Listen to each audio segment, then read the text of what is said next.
the thousands in attendance and the millions watching around the world. Ladies and gentlemen, let's get ready to rumble!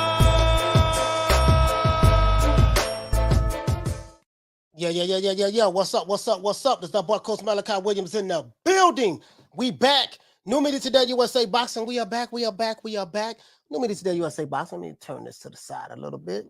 We back, y'all. Yes, sir. We here. We back. As a matter of fact, my camera look kind of leaned a little bit. Hold on, guys. Bear with me for a moment. Camera look kind of leaned a little bit. Let me. Well, ta-da! I think we got it. I think we got everything set up now. What's going on, everybody, man? What's going on, man? We here in the building, man. Had some good fights this weekend. They also had some good fights. The zone card was stacked. They did their thing. Top rank was stacked. They did their thing. We had some good fights on both cards. I literally have no complaints. Which we could have saw Virgil Ortiz, but we know he's going through a situation. So, it is what it is, man. It is what it is. We know that. You know what I mean? It's Just Blaze says, Nicholas Cage thumbnail for the win. Yeah, man. Let me take this gum out. Yeah, man. Where's my paper? Oh, here it goes. Yeah, man. Blair the Flair. Blair the Flair. Woo! Mr. Woo. You know what I mean? I ain't gonna, if you're new to the channel, please subscribe, hit the like button, man. We ain't gonna,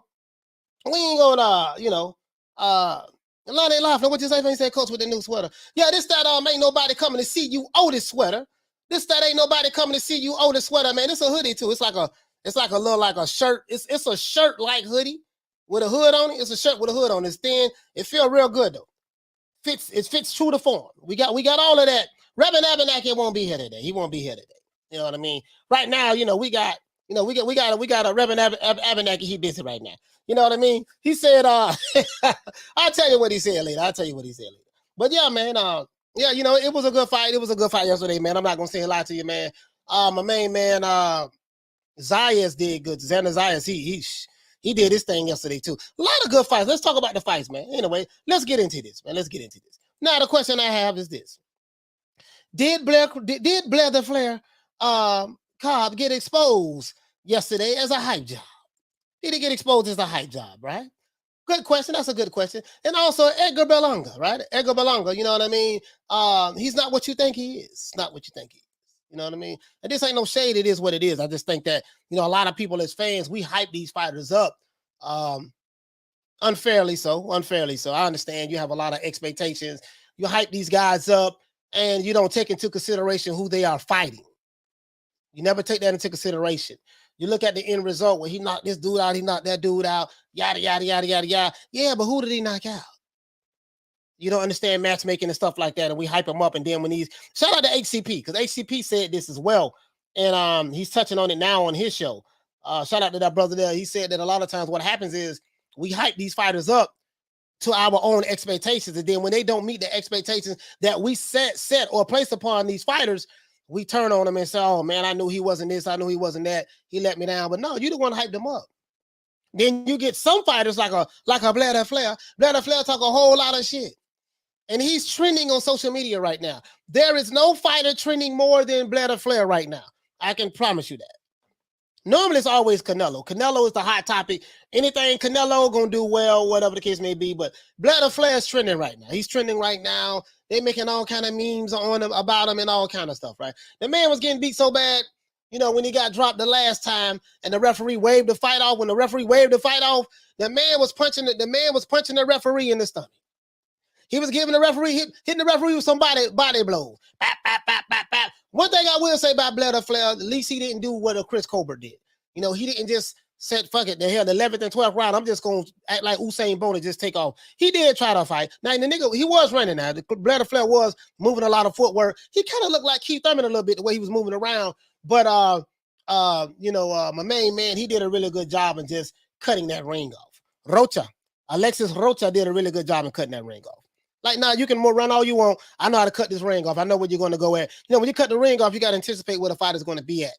That's how you cut the ring off. Okay, at his trajectory, he's going to be here. Let me cut right here. And then that's going to force him to do something else. And then, You know, sometimes when you put that pressure on them like that, when you're anticipating where they're going to move at, it's pretty much easy to get them pinned in the corner. Then you can put them bolos on them and get them out of there.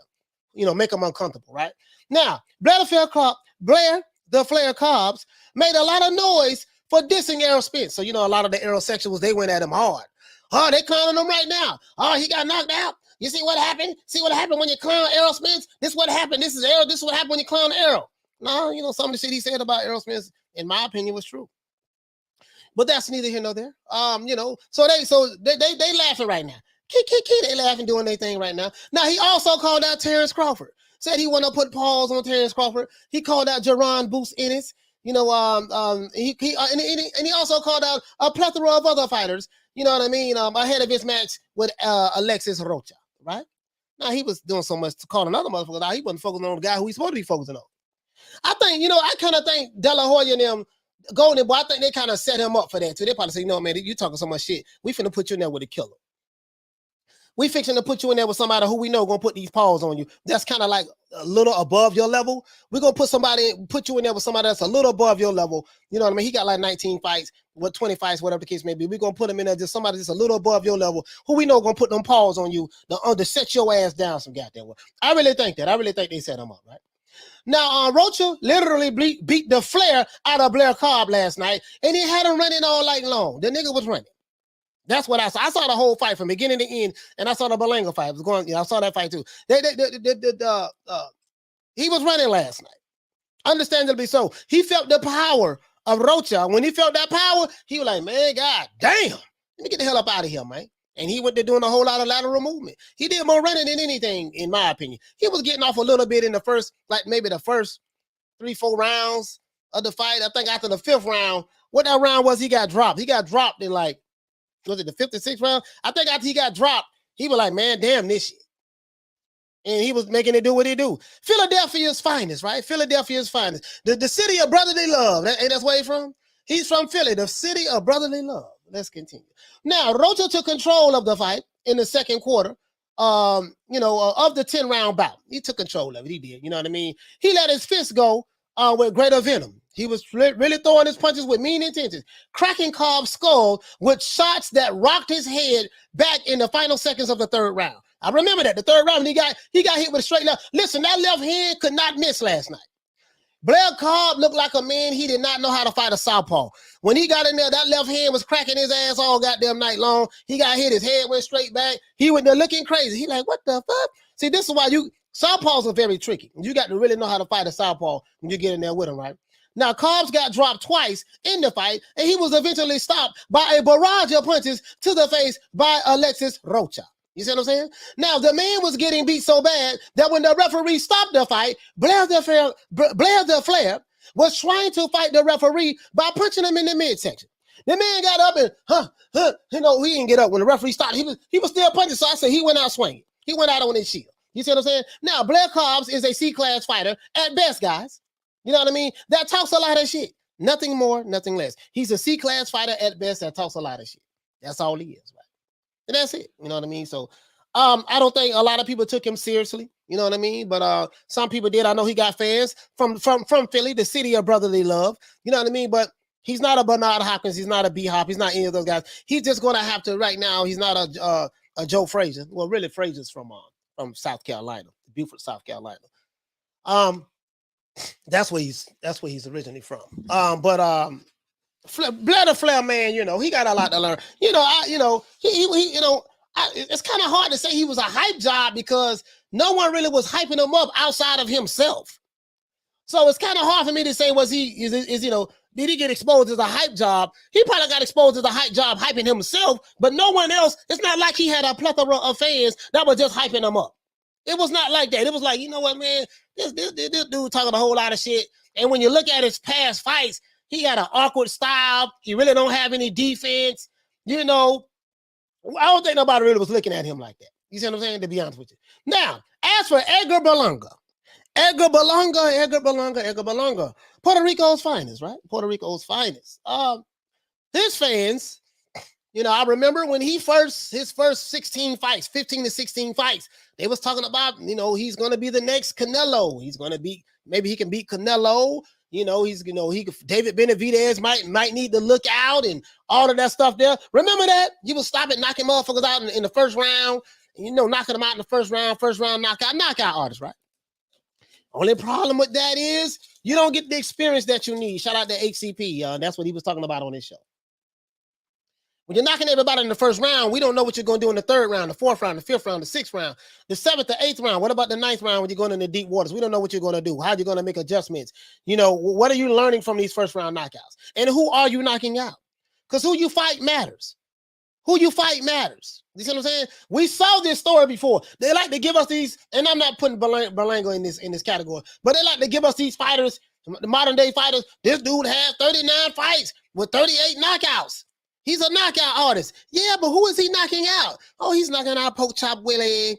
This guy here took a dive against him. Oh, this guy right here was 5'2", 300 pounds when he stopped him.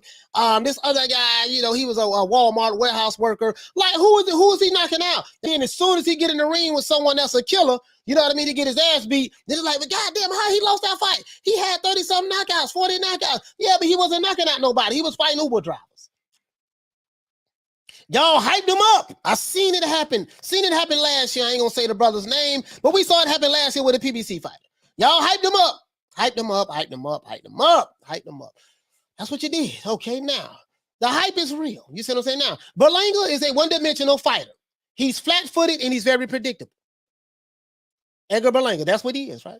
This guy was getting hit. This guy was getting a lot of hype not too long ago. I remember this, right? But now the hype train has sailed, and the people are starting to see it for what it is. They're starting to see it for what it is. Steve Rose was small as hell in comparison to Berlanga. If you look at this fight last night, Steve Rose looked like he was a welterweight, and Berlanga looked very massive. I'm like, this dude big as hell. Guy was telling me, God damn, man, yeah, you see Steve Rose, he don't want to sit in the pocket and fight Berlanga. He on his bicycle. He's supposed to be on his bicycle. This dude look like a goddamn cruiserweight in the ring against him. Steve Rose small as hell, man. The man moved up and wait to fight this guy. He's supposed to sit in the back. He ain't no Roberto Duran. He ain't fight Berlanga like Roberto Duran fought Iran Barkley now. Steve Rose ain't no Roberto Duran. I hope y'all wasn't expecting that. But I'm just saying, under the circumstances, as small as this dude is, goddamn Berlanga look, man, y'all go back and look at that fight, man. Look how big Berlanga look, man. And that's probably why people was more upset. They were like, man, big as he is over this guy, he should have knocked this guy out. Steve Rose wasn't going to sit in the pocket with him. He was on his bicycle, jabbing the shit out of Edgar Berlanga. Let's continue. Now, let's continue. Now, Steve Rose was small as hell in comparison to Berlanga, as I said before. Steve looked like a welterweight in the ring last night, and Berlanga looked like a goddamn giant. After stopping his first 16 opponents in his first in his pro career in the first round, he stopped all of them in the first round, right? And going the distance in his last two bouts, I think this is his second or third fight going the distance. You see what I'm saying? Berlanga was looking to begin a new knockout streak against the 37-year-old Canadian Steve Rose on ESPN before a sold-out crowd of 5,158 people. That was inside of that. I think the Hulu Theater. That's where I think that's where Cambosos and Teofimo Lopez fought at, right? If you're new to the channel, please subscribe with the like button. Berlanga seemed like he didn't know what a jab was. He wasn't throwing no goddamn jabs, and he seemed like he loved eating left hands and overhand rights. Steve Rose was hitting Berlanga with the jab consistently. All I saw was Berlanga head going back the whole night. It reminded me of when Rocky was fighting Clubber Lang in the second fight. And Apollo Creed had taught Rocky how to fight on his toes and how to stick and move and stuff like that. It seemed like that, and the way Clubber Lang was just coming like this with his hands like this. That's what it looked like. It's just that Steve Rose didn't have any power. Now, Berlanga was getting off a little bit. I'm not gonna lie, he was getting off a little bit. You know what I mean? And the judges did give him the fight. Unanimous decision. Some people were saying that Steve Rose got robbed. Some people were saying that. I'm not gonna say the channel's names, but they were saying that the man clearly got robbed. It was two channels that said it. And one channel was a Hispanic channel. The man got robbed. You see what I'm saying? I'm dead ass serious. I can't make this shit up, right? Now, Berlanga did not know how to cut the ring off, and he followed Rose around like a zombie all night long. Now, even though the judges gave Berlanga a unanimous decision victory, as I said before, some people felt like Steve Rose was robbed. I'm not going to say that. You know what I mean? But some people felt that way. You know what I mean? But, Berlanga was fighting in New York. He was fighting in front of pretty much Puerto Rico in New York. They got a strong Puerto Rican fan base there. They support him. They came out. And so, you know, if you're fighting someone like that, you're going to have to knock that guy out anyways. You know what I mean? I still kind of like Gabe Berlanga. You know, I thought the fight was a little closer. One judge had it like Berlanga up like 5 rounds or something like that. I didn't agree with that. I didn't agree with that at all. It was a close fight. CompuBox numbers was right down the middle. You know what I mean? It was a very, very close fight. You know what I mean? Now, Edgar Berlanga, in my opinion, he has a lot to learn. As he steps up in the super middleweight division, he's going to need to stay the hell away from the top guys right now because he's clearly not ready. You see what I'm saying? A lot of new boxing fans, you guys get caught up in the hype and you start comparing these new fighters to the greats of old. I always check you guys on that. I'm talking about the new boxing fans. You don't know, we do not know how great of a fighter a person is until we see that said fighter in the ring against some tough competition consistently. It's what you do over a consistent basis that tells us who you are. You see what I'm saying? Blair Cobb is a hype job, and Edgar Berlanga is overrated. Overrated by who? Overrated by you. Overrated by you. You boxing fans who hype this dude up, you overrated this guy. He's not who you say he is. I get it. He's from Puerto Rico. We got to ride with him. I understand. I get it.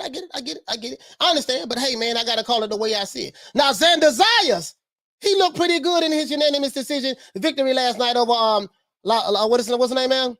Lavias. He looked really good against the Lavias, right? Now, let's go to the crowd. What do you guys think in the chat, man? The audience, the people. You see what I'm saying? Can we do this for the people, by the people, of the people? What do you guys think about the fights yesterday? Let's talk about it.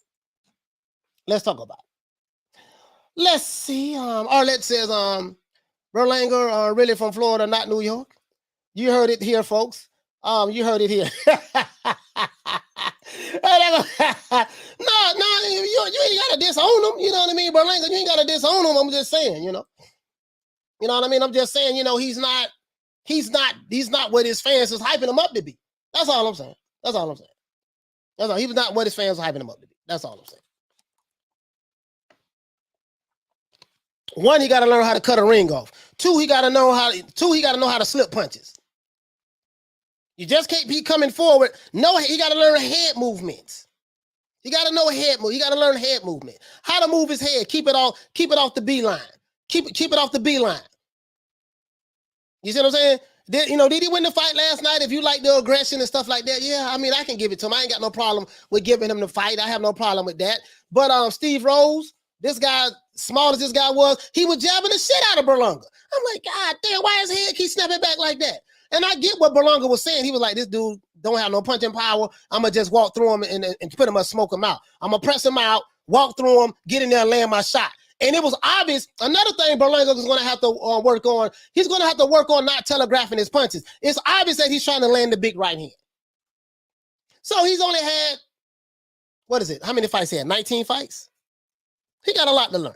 Before he can even test some of the top guys, he's going to need another 10 more fights. They're going to have to do Berlanga they're going to have to do them like Berlanga. He's with Top Rank, right? Yeah, he's with Top Rank. They're going to have to do him like how Golden Boy's doing with Jaime Mugiel. Listen, baby boy, we're going to put you in there with a bunch of C-class fighters. You know what I mean? B-plus fighters every now and then, but a bunch of C-class fighters, and we're going to build your record up to 100 to 39-0. That's what they got to do. Just keep giving them big C-class fighters, build them up, and then try to create the hype around that. And that's what they're going to have to do. Stay away from any of the top guys. David Benavidez, Andrade don't moved up as well. Stay away from Andrade. His style going to give you problems because he fight very awkwardly. Just any of the top guys that's super middleweight, stay the hell away from him right now. Give him 10 more fights where he can just, get his beak wet a little bit. Learn how to fight fighters who not just going to sit there. Learn how to cut the ring off. Learn how to keep your head off the B line. Learn how to move your head. Learn head movement. Understand feints, stuff like that. Understand that stuff and stop telegraphing your right hand and loading up on punches. That's what he's going to have to do. And learn how to work your jab. Shadow Combat, he say Top Rank won't do that. No, their way of building fighters. Yeah, you know what though? Now, one thing I will say about Top Rank, they put their guys in there with tough guys. Like Top Rank put on some tough fights. They're not going to sit there and just, we're not going to continue to babysit you. You got young ass Shakur Stevenson fighting Oscar Valdez. That's proof right there. Shakur Stevens fighting Oscar Valdez, and you look at some of the other fights that Top Rank put on, they don't mind making their top fighters fight the other guys. Fuck that. Now, you know, and you know that's my motto. If you is as good as you say you is, if you is as good as y'all say is, listen.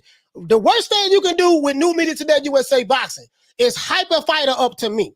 Once you go to hyping them up to me, I'm just saying to me, I am going to be looking at him very harshly, very hard, not harshly, hard. I'm going to say, okay, you guys say he Bam Bam Bigelow. You guys say he Roberto Duran reincarnated. You guys say he Marvin Hagler and Sugar Ray Robinson combined into one. That's what you guys saying? So I bet this what the fuck I better be seeing. When I see he fighting C-class fighters and struggling with them, I'm like, nah, that dude ain't what y'all say he is. He ain't what you say he is. That's all I'm saying. He ain't what you say he is. So that's all. He said Berlanga didn't have the greatest performance last night. No, he didn't have the greatest performances last few fights, to be honest with you. But hey, that's neither here nor there. You know, I'm not here to bang on Berlanga. I'm just saying that, man, listen, man, the dude is not who your guys say he is. That's all. I get it. He's not Miguel Cotto right now. He's not Tito Trinidad. He's neither one of those guys. He's a basic fighter. Berlanga is a basic fighter. I'm going to say this again. He's a basic fighter. He's big. He's strong. He packs a big punch. That's it. He's just there's nothing special about him. Big, powerful, strong kid, flat-footed, telegraphs his punches, no head movement, eats jabs, don't know how to throw a jab, and he eats overhand rights. That's it. But he's a good young fighter. He has a lot to learn. He will get there. But the guys who was telling me that he's going to be fighting David Benavidez, knocking him out soon and fighting Canelo, and he's on that level. No, he's not on that level. I hate to bust your bubble. You see what I'm saying? Hate to bust your bubble. So that's all I got to say about that as it relates to Berlanga. That's all I got to say about that. Now, he said Rocha beat Berlanga in the amateurs. Now, as it relates to Rocha, Alexis Rocha, that dude right there, Blair the Flair. Woo! Blair the Flair. Man, Blair the Flair, man, god damn, boy. I say, bro, when I saw that fight last night, and I said, you know what, man? God damn, dog, they don't set this man up. Oh, they don't set this man up, man. Alexis Rocha wasn't playing with this dude. He said, I'm going to put these paws on you, dog. You talk a whole lot of shit. They clowning this man on Twitter right now. You go on Twitter right now, they clowning Blair the Flair right now. They clowning my dog, man. Philly's finest, right? This is Philly's finest, right? Philly's finest. The man making Philly look bad. The man, Blair the Flair, makes Philly look bad right now.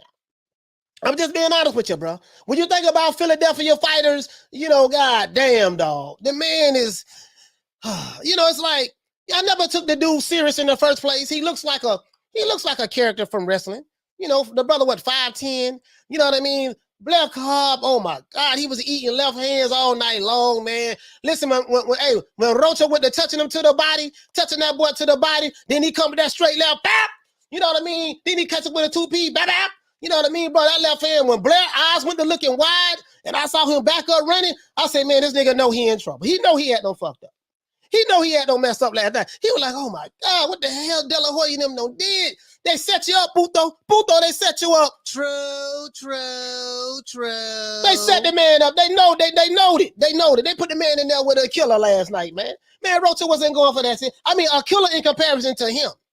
Alexis Rocha was like, look here, man. I'm finna beat the brakes off this dude, man. I don't give a damn about him being from Philly, the city of brother they love, the city where they got the statue of Rocky Balboa standing up like this here. Adrian! The city where they got Rocky Balboa standing up like this here. He said, man, I'm finna beat the brakes off this. I'm finna beat all of the brotherly love out of this guy. I'm finna beat the Flair out of Blair. And that's what my main man Rocha did last night.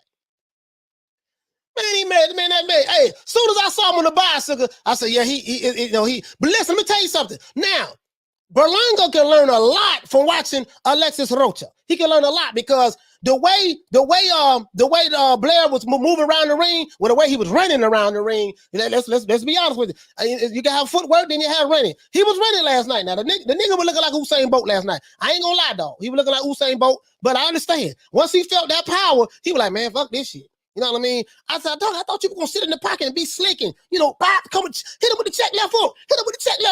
Man, Flair got on his bicycle. He was like, that nigga was like, that nigga. That nigga was running, boy. I said, this nigga running. I got there, Blair the Flair. We ain't gonna be too hard on Blair the Flair, man. Ain't gonna be too hard on him, because you know he a C-class fighter. Blair Cobbs, my advice to you, my brother. You funny, you talk a lot of trash, but listen, man, you a C-class fighter, dog. You are a C-class fighter at best. And when I say C, I don't mean a C-plus fighter. You a C-class fighter, average fighter. Nothing spectacular about you. Stop calling out other fighters who are better than you. Now, if you're trying to get a payday, I get it. But listen, don't be calling out Boots. That dude will kill you. Don't call out Crawford. He would catch a murder charge. And don't call out Spence. Spence will just probably punish you for 12 rounds because he don't knock people out no more. Like he don't stop people no more. But he'll probably, stop, 12 rounds. But leave them dudes alone. Leave them dudes alone.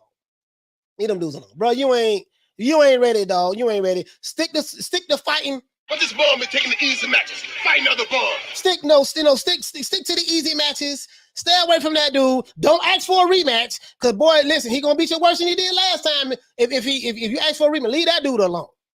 Now, what I do like about what the brother said, what my main man, the Flair, we gonna call him the Flair. What I do like about what the Flair said, he did say woo at the end of the fight. He spoke. He didn't run.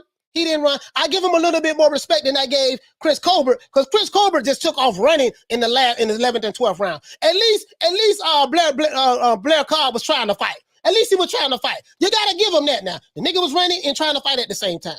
Looking like Mitch Green when Mitch Green fought Mike Tyson. Not Jerry Curl juice flying everywhere. You know what I mean? So we gotta give him credit for that. We gotta give him credit for that. He did try to fight. He did the best he can. But boy, what Edgar Berlanga could learn from watching my main man Alexis Rocha, he can watch how he cut that ring off. Flair was trying to run. Alexis was like, no, hell no. No, you talk all that shit you were talking. Ain't no goddamn running right now. Nigga, your ass you finna get it right now. No, I already know where you're going at. He was beating him to where he was running at. He was forcing the action. That's how you cut the ring off. Berlanga gotta learn that. He says, Conor Ben will smoke Rocha. I don't know about that, man. I don't know about that. I don't know if Conor Ben will smoke him. I don't know about that. Well, Conor Ben does have power, but Conor Ben, you know what? I would like the King KO. I would like to see that fight. I would like to see that fight, bro. I would like to see that fight. But just because you said that, I would like to see that fight. That'll be a good fight. I would like to see that fight. I would like to see that fight. I don't know if he'll smoke him. You know what I mean? He'll southpaw too. He'll southpaw too. He say, yeah. Shout out to Passion for Beauty. She say C don't mean C plus. No. Now he just an average C. He in between C minus and C plus. He in between C minus and C plus. Listen, hold on. The key to what you say for me, say Conor Ben is the most overrated boxer out there. Listen, I ain't gonna lie to you, dog. I ain't gonna say he the most overrated boxer out there, but I'm hearing a lot of hype about Conor Ben from the UK. But guess what? Eddie Hearn ain't going for it. He gonna continue to put him in there with with fighters they know he can beat. They right now they're picking the fighters of the chariots right now when it comes to Conor Ben. You notice Conor Ben ain't calling out Ennis or Ortiz, or he ain't doing none of that. He calling out I wanna fight Kell Brook next. Yeah, he doing right. And he looks mean. He looks like a killer, but you a killer in comparison to who you fighting. And some boys over here that will beat the brakes off of you. And some boys over here, that's his, they with it. They with it. You know what I mean? So that's another thing. When you go to hyping these fighters, listen, the worst thing you can do with Coach Malachi Williams is hype your fighter up to me. Once you hype your fighter up to me, I'm looking at him like he's Godzilla. Oh, you saying he Godzilla? Well, how many King Kongs he fight? Do we have he ain't fought one none yet? Has he fought a King Kong? What about a Mothra? What about has he fought Optimus Prime? Oh, he didn't fight Bumblebee. Okay, what about Megatron? Okay, what about Soundwave? What about Starscream? I'm like, okay, because when you're going to telling me these dudes, these young fighters, you're going to telling me they killers and they assassins, you have to prove it. Just like what Mike Tyson said when he talked to Jamal Charlo, what my main man is when Paul Pierce was sitting next to him, he said, man, I believe he the best. Mike Tyson said, I believe he the best as well, but he's gonna have to prove it. He gotta prove it. Believing somebody the best and proving that you're the best is two different things. It's two different things. Believing somebody is the best and proving that he's the best is two different things. How do you prove it? You get in the ring with top competition. Don't say, you see how he knocked out that piece of delivery driver? That proves he the best. No. Hell no. Bro, let me tell you, I'm 48, dog. It take a whole lot to impress me. It's easy to impress a lot of you boxing fans today, but me, it take a whole lot to impress me. No, hell no. What is that? He said, Slim Reaper, he said, Conor Ben is in the witness protection too, coach. Eddie has him hiding. He looked good until he looked at the competition. He trash. He ain't his old man. Now, Conor Ben is not his dad. He's not Nigel Ben. He's not that.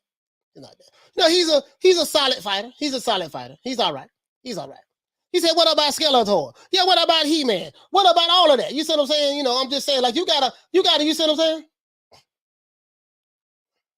He said, what he said, this brother, he said, your God, I don't have a God, brother. My God is the creator of all creations. He said, your God, Terence Crawford, ain't fought no kings neither. Yeah, but he trying to fight these dudes. These dudes don't want to fight him. If you were trying to hurt me with that, sorry, you're not hurting me with that. You must be an aerosexual.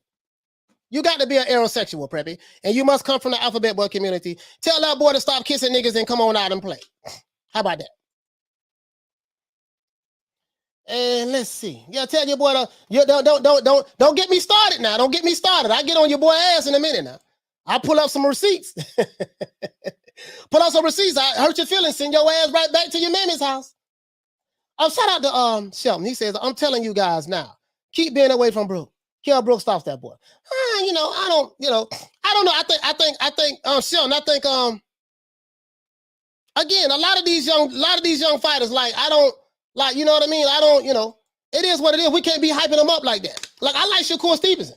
I think Shakur Stevenson, I think highly of Shakur Stevenson. Guess what? He got to prove it, though. He got to prove it. And I'm not going to be comparing him to none of the greats. None of that shit. He got to prove it. I believe he's going to be Oscar Valdez. But guess what? Believing it and seeing it is two different things. No matter how much I believe it, fighters become great by proving it in the ring. And you prove it by the level of competition who you fight. Simple as that. That's all. Shout out to Mark Nash. That's all. All that what you say? He said that was one of Errol's lovers. Yeah, that was one of Errol's lovers. That was one of Errol's lovers. That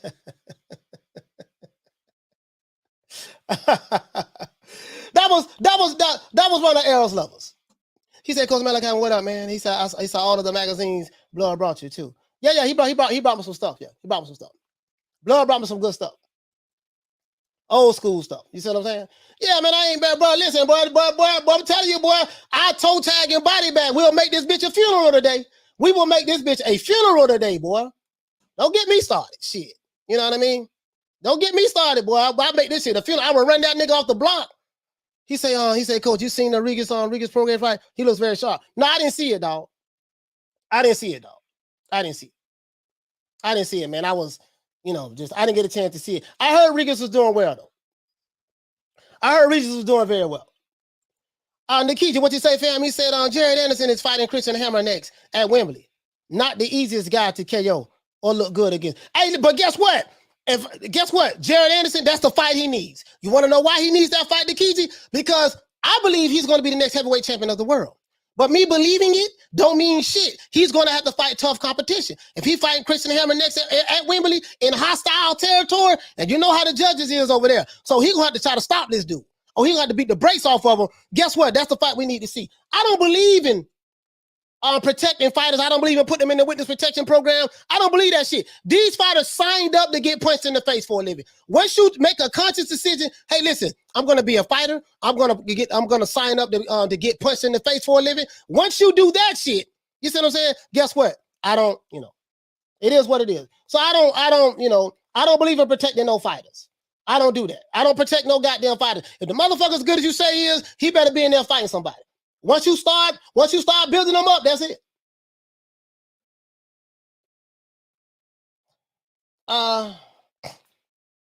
Who is this guy? He said you never fought in your life. False. Have fought. 5 years amateurs. He said you never fought in your life, but you talking bad about a fighter. Well, if you referring this to me, sir, you are dead wrong as it relates to me never having a fight before in my life. And I am a podcaster. I can talk about who I want to talk about.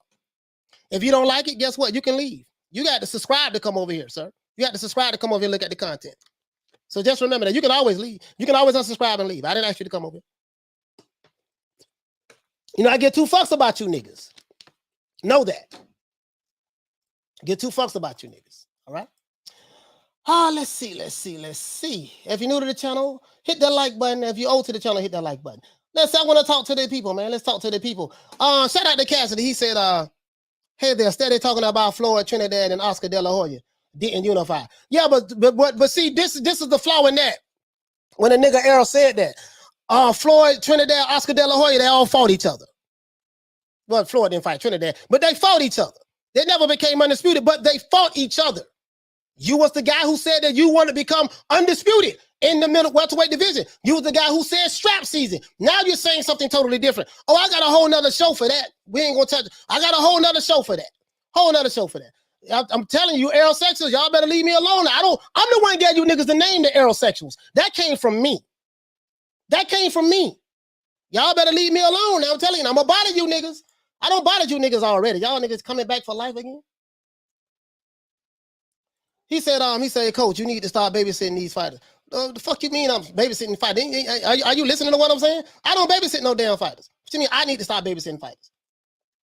And what this nigga talking about? Let's see. Earl Stevens, he said, Jamal, just happy. He said, just happy the heat is off of him and on Berlanga now. The heat on everybody. Shit. Everybody can get it. I don't give a fuck who it is. I don't give a fuck if it's a white fighter, his ass can get it. I don't give a fuck if he's a Hispanic fighter, his ass can get it. I don't care if he's a black fighter, his ass can get it. Or an Asian fighter. It don't make me no never mind. I ain't got no emotional attachment to these niggas or they fan bases. Don't have an emotional attachment. Or the fanboys. I don't. I ain't got no emotional attachment to them, dog. I don't.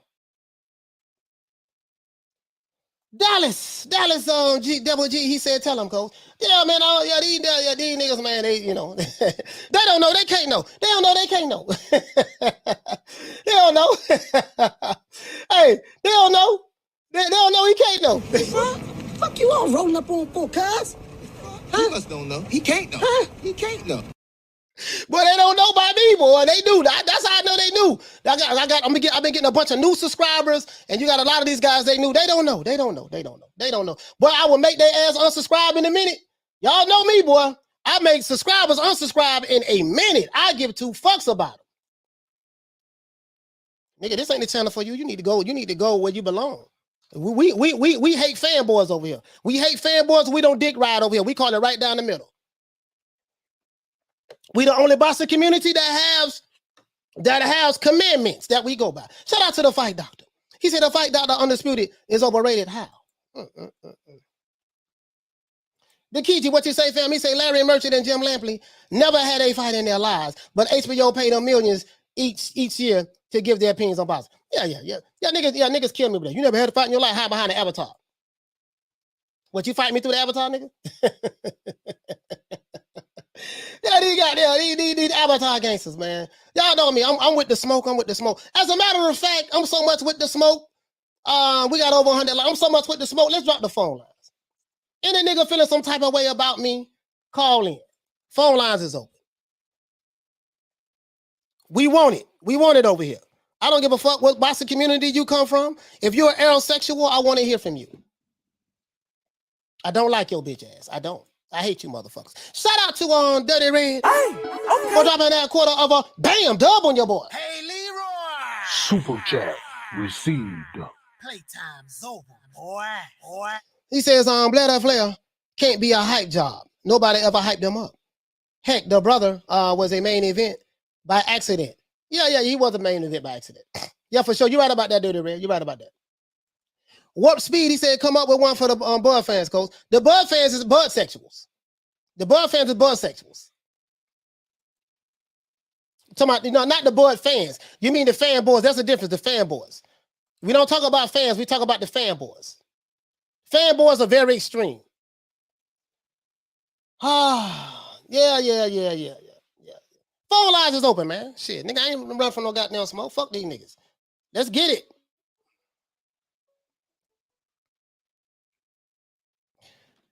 Caller, what's your name? Where you calling from?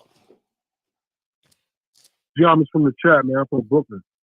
Jarvis from the chat, from Brooklyn. Talk to me, fam. What you want to talk about? What's up, man? I was there last night for the Berlanga fight, man. Mm-hmm. That shit was a good atmosphere, you know what I'm saying? Yeah. All the Puerto Ricans came out to support, you know what I'm saying? Motherfuckers burning in there, the bathroom, shit was crazy. It looked like Puerto Rican making parade. Mm-hmm. But like the action wasn't good. The car was kind of whack, man. I ain't gonna front, Coach. But one thing I gotta say about Berlanga, I watched him come up as an amateur, you know what I'm saying? A lot of the kids in my gym was sparring with him. He never had the power that I seen in the pros. In other words, I think he got matched up right, and shit just started falling in line, and the knockouts developed, and next thing you know, he was where he was at. Mm-hmm.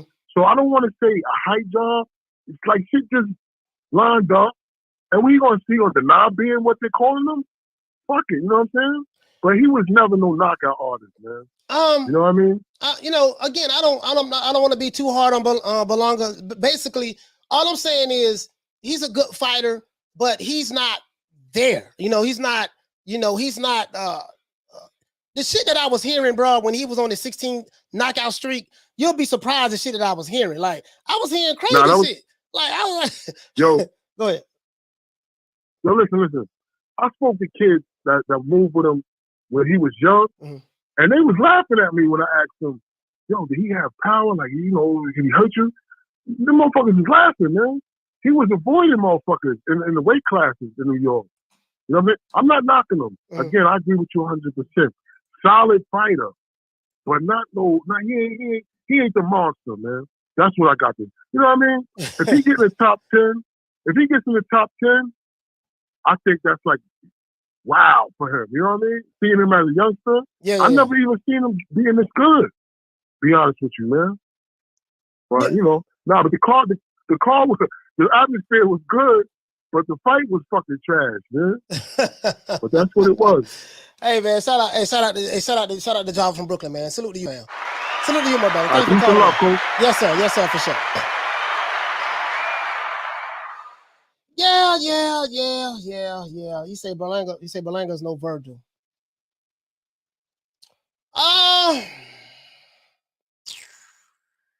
Again, it's kind of hard to compare these young fighters. You won't know, like everybody has to have that fight, that step up fight. Like I look at basic shit. I look at like, okay, how does he cut the ring off?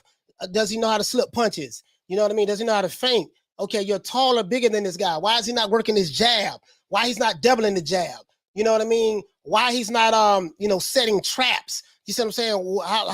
Why is he not good at anticipating what this other guy's gonna move at? Like that, I look at this little stuff like that, just basic stuff.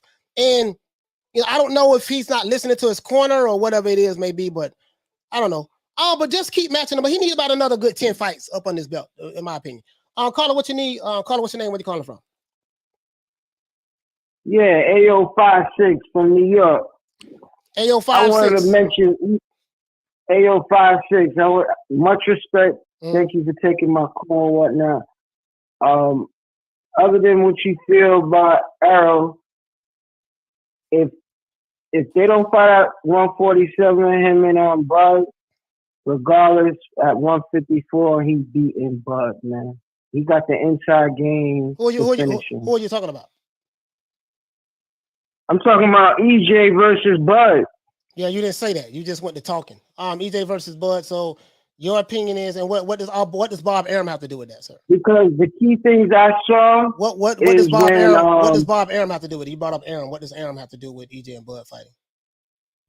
Oh no! I never mentioned Arum, but I want to say that the reason why he ain't getting the fight is based on like who you just mentioned, and he kind of had an easy route going through welterweight division. He's a monster in himself with the utmost respect, but he hasn't really fought the last 5, 6 welterweights. Whoever he fought hasn't really, you know what I mean, put him in that position where it actually took him out of position, because as a champion, he should have been the one to get the other unification, so it wouldn't have been no issue. Because most likely they're not going to fight at 147, because EJ is doing another unification, and it kind of creates a conflict for the other fighters. All right, based on the politics. Okay, so basically, go ahead. What I'm saying, no.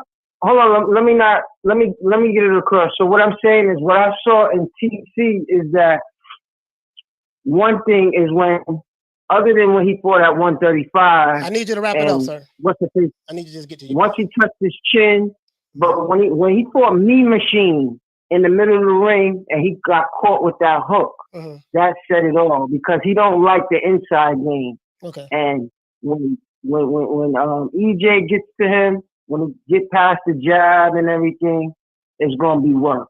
Okay. It's gonna be work. Because TC don't like that inside game, so that's all I want to say. All right. I mean, much respect. All right, shout out to 8056, 8056 from New York. Salute to you, fam. I totally disagree with that, but hey, man, that's what it is. I totally disagree with that, but there's nothing wrong with the brother. That's his opinion. I see these aerosexuals over here today. I don't know how did the aerosexuals come on this channel today, and I don't know how they came on this channel today. I'm not saying that guy was an aerosexual. I don't know if he was or not, but I'm trying to figure it out. Like, damn, you know, we talking about Edgar Berlanga, and we talking about Blair Cobb and Zayas and all that stuff there, and they're trying to turn this shit to the Bud and Spence show. Well, okay, that's fine. All right, I got something for you. I got something for you right fucking now. Not playing with these niggas today. Let's see. Woo! Let's see. Michael Booker. He said Blair is who we thought he was. Yeah. He's who we thought he was. He's who we thought he was, right? Absolutely. Big Chocolate, he says, just like everyone is hyping Ennis and hasn't fought any hard competition yet, coach. This is the thing, right? This is the thing. And there's something that HCP said that I totally agree with on the show today. What happens is this. We as fight fans, what we do is, not all of us, there's some of us. We put all of these expectations on these young fighters. Now, sometimes it's the promotional companies that put their expectations out there. They get the mainstream media behind them, ESPN. They get some YouTube channels behind them, and they go to hyping them up. This guy's this guy's that, yada yada yada yada yada. Understandably so. That's what goes on, right? And then when we see that fighter get into a rough fight or a tough fight or whatever, and it doesn't live up to our expectations, then what happens is a lot of the fans, oh man, they'll turn on them and do this and do that, and turn on them, feel some type of way about them, and then when some of the other fighters, but maybe some other fans who don't like that fighter, they'll really harp on that. Me, I'm just trying to keep it even keel, but it is what it is. It is what it is. A lot of the hype shit be going on. You know what I mean? A lot of the hype shit be going on. So me personally, I just like to see these guys. I like to see these guys. My thing is this: I don't want to put too much pressure on those fighters like that. But as I said before, when you go to hyping me, telling me that this guy's one thing, it's something else. Now, as it relates to your aerosexuals, I'm warning you: don't come over here today. Do not come over here today. As a matter of fact, let's do this. Haven't done this in a while. We got a lot of new subscribers. Warning. Over here at New Media Today USA Boxing, we have something called the 16 Commandments from the Boxing Gods. If you are aerosexual and you think that this is your day today, I promise you, I will break your poor little hearts. Phone lines is open. We don't run from no smoke over here. If you subscribe and you are a fanboy, unsubscribe, take your ass back to your mama's house. We give two fucks about fanboys on this channel. On this channel, we only care about fans who love the sport of boxing more than they love a particular fighter. So if you are a fanboy of a particular fighter, you might want to get the fuck off the block. I care nothing about if you are a Terence Crawford fanboy. I care nothing about if you are an aerosexual fanboy. I care nothing about if you are a Tyson Fury fanboy. I care nothing about if you're an Alexander Usyk fanboy. I care nothing about if you are a Lomachenko fanboy, Teofimo Lopez fanboy. It doesn't fucking matter to me. If you are a fanboy, I hate your ass with a passion. I am your open enemy. If you subscribe to this channel because I got a lot of new subscribers. If you subscribe to this channel and you are a fanboy, please unsubscribe and go back to the fanboy channels. I don't want you over here. We don't like fanboys. We don't dick ride for subscribers. I may say some harsh things over here that may hurt your feelings. Guess what? I get 2 fucks about your feelings. Okay? So if you are a fanboy and you want to watch the sport of boxing, you want to come over here, this is not the channel for you. But if you are a fan of the sport of boxing and you love boxing more than you love a particular fighter and you are willing to call it right down the middle, this is the channel for you. That's your last warning. Because if you come back over here, Errol Sexuals, if you come back over here, this one I'm going to hit your ass with. I'm warning you. This video right here has did over 10,000 views in a short time. I'm warning you. Leave while you can. When I play this motherfucker here, it's a wrap. When I play this, it's a wrap. Now I'm gonna say it again. It is what it is. Oh, now let's move on. Let's move on. He said Julio Guzman said, Coach ain't playing today. No, I'm not playing today at all. Not playing today at all. Can't play with him. Now, and let me pull up these commandments too. Since we got a lot of new subscribers, they don't know our commandments. Let's pull up these commandments too. Telling you, boy, I'm not the one. I am not the one. I promise you that, boy. And phone lines is open too. We don't run for no smoke. Phone lines is open. Shit, we ain't shit. Last thing we do is motherfucking run. We don't run from the smoke. We run directly to it. Let's continue. Let's go here. Let's pull up our commandments as well. Because I think these new booties, they got to learn the rules of engagement. When you come over here, we got the rules of engagement. When you come over here, right? We got the rules of engagement over here. We are the only boxing community on YouTube that have commandments that we go by. We are the only boxing community that have commandments that we go by, right? That's a fact. You just sit here, you don't know what I'm talking about? Let's see. Got a call calling in, guys. Caller, what's your name? Where you calling from? Dirty Red out of Mississippi. Dirty Red, talk to me, fam.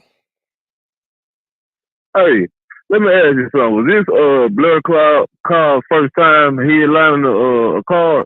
Yeah, he don't know. I think he said he don't know. Yeah, I just got like shit, I ain't gonna lie to you, bro. I just got like maybe 200, almost 300 new subscribers in the past few days. So the channel is growing. You know what I mean? So he probably No, that ain't what I said. What that? That ain't what I said. What is that? That ain't what I said, cause I said it was. Were you talking to me or somebody else? No, I ain't talking to you. I'm talking to anybody who it fits. Talking to anybody who it fits. I'm saying if anybody is a fanboy of a particular fighter, that's who I'm talking to. It don't matter who it is, black, white, where they from, it don't matter. Yeah. Oh, okay. Yeah. I ain't discussing no fanboy shit. But anyway, was this do you know if this Blair Cobb's first time headlining a card? Who? Talking Blair Cobb. Blair Cobb. Yeah. This is his first time. Of course, he did it by default because Virgil Ortiz got he had to pull out because of medical issues. So this was his first time. Blair Cobb. I'm gonna be honest with you, bro. I don't think. See, this fight was going to go down anyways, but I don't think that he knew what he was getting into as it relates to Alexis Rocha. He didn't know what he was getting into, and I think personally, that I have no proof of this. What I'm going to say, but I think that Golden Boy was like, you know what, man, we finna match your ass up with you, because he's talking too much shit. And what happens is, I like the fact that they did it though, because if you are all this shit that you've been talking, if you are who you say you is, what you've been selling to the public that you are, okay, we just found out last night that you're not. See, I think he started talking that crap when he figured out he was gonna be the headliner, or he had a possibility to be the headliner. You see what I'm saying? And he started talking a whole bunch of cash money crap. Because you gotta think about it. When he was talking, it didn't even have nothing to do with him. He just started talking about hot topics that folks gonna click on. When folks see Terence Crawford and Errol Spence, folks click on it, and that's the main thing he was talking about. I just find it kind of funny. It's like, man, he just like, well, let me say anything. It's like in his mind, he was just like, man, let me say any damn thing to get some eyes on me, because Golden Boy don't promote me no damn way. So it's the only shot I'm gonna get to, get some notoriety in the game. But see, it worked though. It worked what Blair Cobb did. It worked. He got the eyeballs on him. He got people to see him. It worked. What he did, it really did work. The only problem is when you go to talking that shit, you got to back it up in the ring because now. When you go to calling out King Kong and Godzilla and Mothra and Voltron and Megatron and Piccolo and Goku and Vegeta and Frieza, when you're calling all these people out, you know, Mum-Ra and Skeletor and He-Man, when you're calling all these people out, when your ass get in the ring, you better perform. And see, now listen, he's the hottest topic on social media right now in the boxing community. Man, hey, that's the crazy part about it. It's like all that crap just. It kind of reminds me of Adrian Broner, man. Adrian Broner knows how to get the attention on him. You know what I'm saying? Even like the last time he fought, everybody like, oh, stuff. AD finna fight. He talking that shit again. So, you know, hey, I can't even blame the brother. You know, and folks be sensitive when fighters be talking a whole lot of shit. But, hey, trust me, if he on then he on Golden Boy. So, shit. This is his only chance. Yeah, for sure, man. Hey, Dirty Red, thank you so much, man. Call from Mississippi, man. Salute to you, my brother, okay? Thank you for calling me. Bless, I'm sorry, Bless. Bless, I'm sorry. Sorry, I missed the super chat, Bless. Bless 365, she say, sources say. Canelo, shout out to Bless 365. Hey, okay. What up in that quarter of a bam dub on your boy? Hey, Leroy. Super chat received. Playtime's over, boy. Salute to my brother Mark Nash. Salute to E-Thriller in the building. E-Thriller, the Mac Mob. The mob is in the building. He said, sources say Canelo slid Rocha an extra bag to get the job. Hey, Bless. Hey, Bless, what you think? Bless, you think Canelo slid him a bag? Hey, man, look here, man. Check this out, man. Go ahead, man, and take care of that death. Take care of that death for me, man. Shout out to Reggie. Shout out to my main man Reggie Owens as well, man. Shout out to Reggie Owens, man. Mr. Calderon. Hey, okay. What's up in there? $2. Bam, super chat on your boy. Hey, Leroy. Super chat received. Playtime's over, boy. He said, wasn't Cobb a PBC fighter before too? I have no idea, brother. Mr. Calderon, I have no idea. I have no idea. You know, I have no idea, brother. But this is the thing, right? When you can see, you're going to talk that shit. Hold on, man. Hold on. Okay, let's see what's up. Hold on. Talking that shit. See, man, see, when you come to the ring like this, and when you come to the ring like this, you better show enough be this shit. You better, boy, when you now this is the zone. This is the zone card. This is their website. When you come to the ring like this, bro, you better show enough. Looking like Ric Flair. When you better, now I don't know if this Meerkat. I doubt if this is a mink coat. He ain't got no money to wear no mink coat like that. He ain't make no money like that. But I'm just saying, when you come to the ring like this, you better looking like a light-skinned show enough from Last Dragon. And the nigga looking like a light-skinned show enough from Last Dragon. You come to the ring like this, you better show enough, boy. Boy, I can't play nothing on here, man. The zone don't even play, boy. Listen, when you come to the ring like this, you better show enough. You better show enough, boy. Be ready to get it in, boy. Cause this dude right here wasn't bullshitting. Rocha wasn't bullshitting. He like, no, I'm finna put them paws on his ass. This nigga been talking too much shit. Looking like a fake ass elder barge with a bad hairdo. Hey, look here, man. Bro, listen. The city of brotherly love. Man, Blair Cobb, you let the whole hood down, man. God damn, bro. Hey, you know the crazy part about it? I'm gonna be honest with you. Guys. Shout out to the Walla Mela. Hey, for dropping that quarter of a bam dub on your boy. Hey, Leroy. Super chat. Appreciate the super chat, fam. Playtime's over, boy. Yeah, you get what I'm saying, though? Hey, when you come into the ring like that, bro, when you come into the ring looking all sporty and spiffy, and when you come to the ring like this, boy, yeah, come on, man. You gotta represent, dog. You gotta represent. You can't be coming in there like this here, man, like the dude. Buddy putting pulp. Listen, man, listen. Bro, I ain't gonna lie to you, dog. That left hand, he didn't know how to fight a southpaw. That left hand was catching his ass clean, too. His hand was going all the way back. When I saw that, he went to running around the ring. I said, oh, he running here on his bicycle, and he ain't got no punching power. Rocha wasn't seeing none of that shit. Man, Rocha was like, man, look here, man. Look here, no, hell no. Man, you know Errol Spence and them clowning this dude on social media right now. Errol Spence and Terence Crawford clowning this dude right now. Listen, let's go to Twitter. They don't make a meme out of this dude, man. They looking like a fake ass elder barge. Yeah, man. Come on, man. And I ain't really banging on. I ain't gonna bang on a brother like that, man. You know, he cool. You know, he good people. He good people. You know what I mean? But I'm just saying though, dog. When you be doing that shit, there, man, you gotta show enough, man. Right here, I'm gonna show y'all something. When he saw Rocha smiling right there, this round 3. When Rocha, when Alexis Rocha went to smiling, he knew right then he was in trouble. He knew right then. See, this the 3rd round. Right then, I think when Rocha caught him with that left hand, knocked his head all the way back, I think he knew, man, I'm in trouble. Hands all down. Right then, bro. Golden Boy set this man up. Golden Boy set this man up, bro. I don't give a damn what nobody say, dog. They know that man ain't had no business in the ring with him, man. Yeah, come on, man. They ain't have to do him like that, dog. They ain't have to do my dog like, come on, man. Look here, man. Let me show y'all this. The man, hold on. This I mean.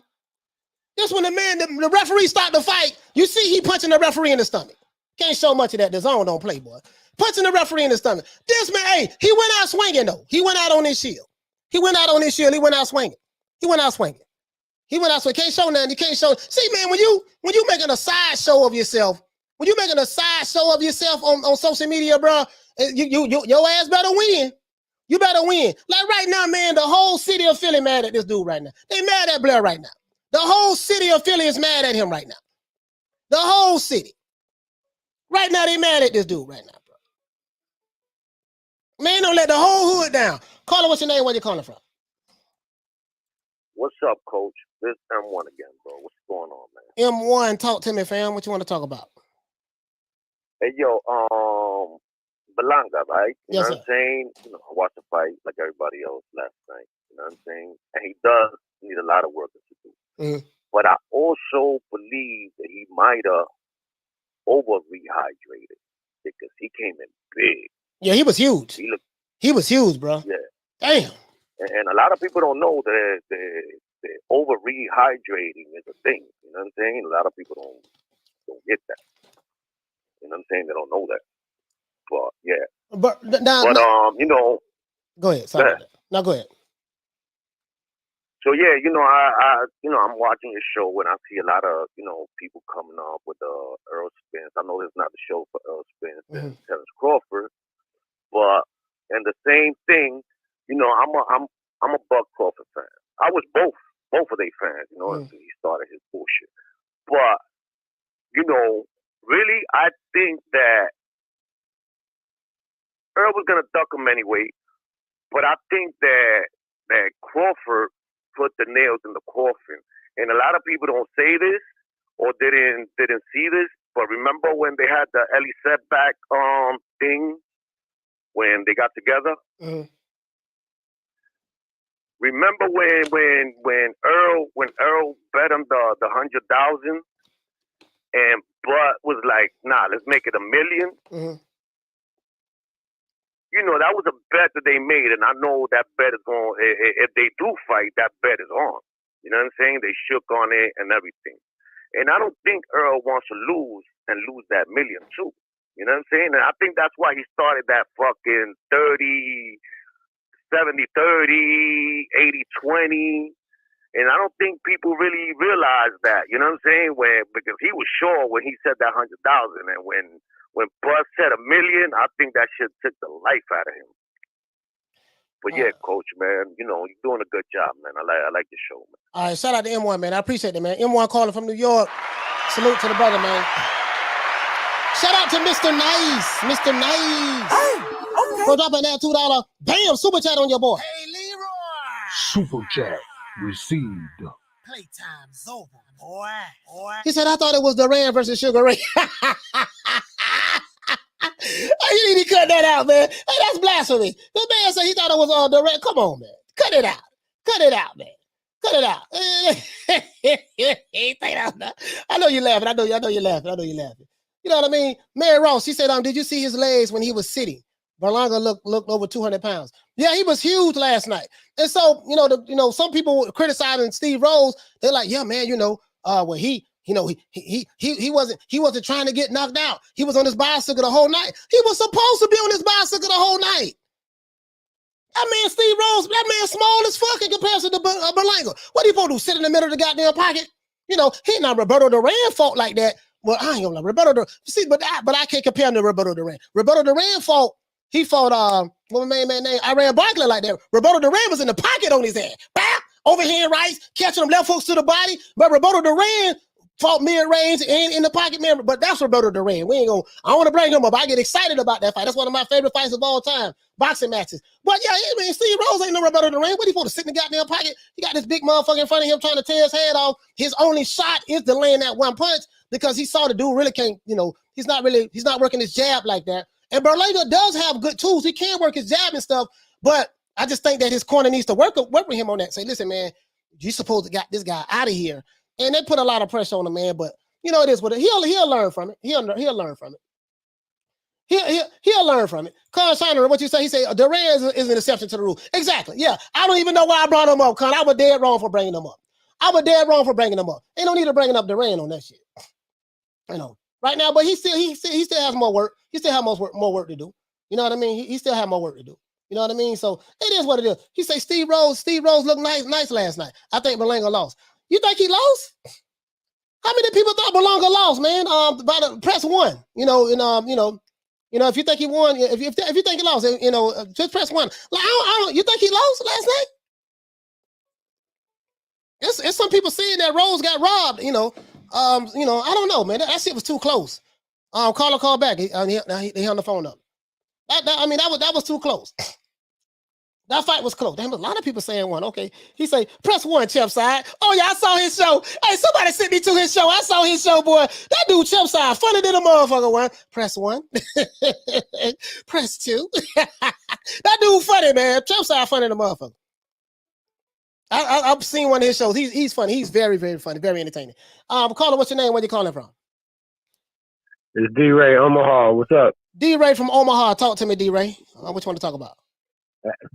Hey, I wanted to just make sure first that these phone lines was open, man, because I thought you challenged the Earl fans to call in, and I ain't heard one yet.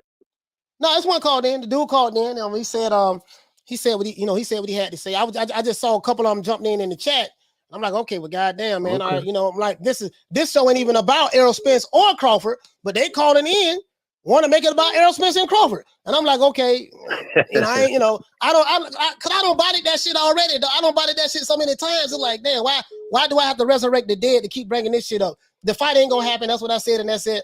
I want to talk about last night fights. They want to talk about Errol Spence and Crawford. They ain't fighting each other, so it is what it is, D-Ray, what's going on, my brother? Hold on. God damn, what the fuck? All right. Yeah. Hold on. Okay. Yes, sir. Go ahead.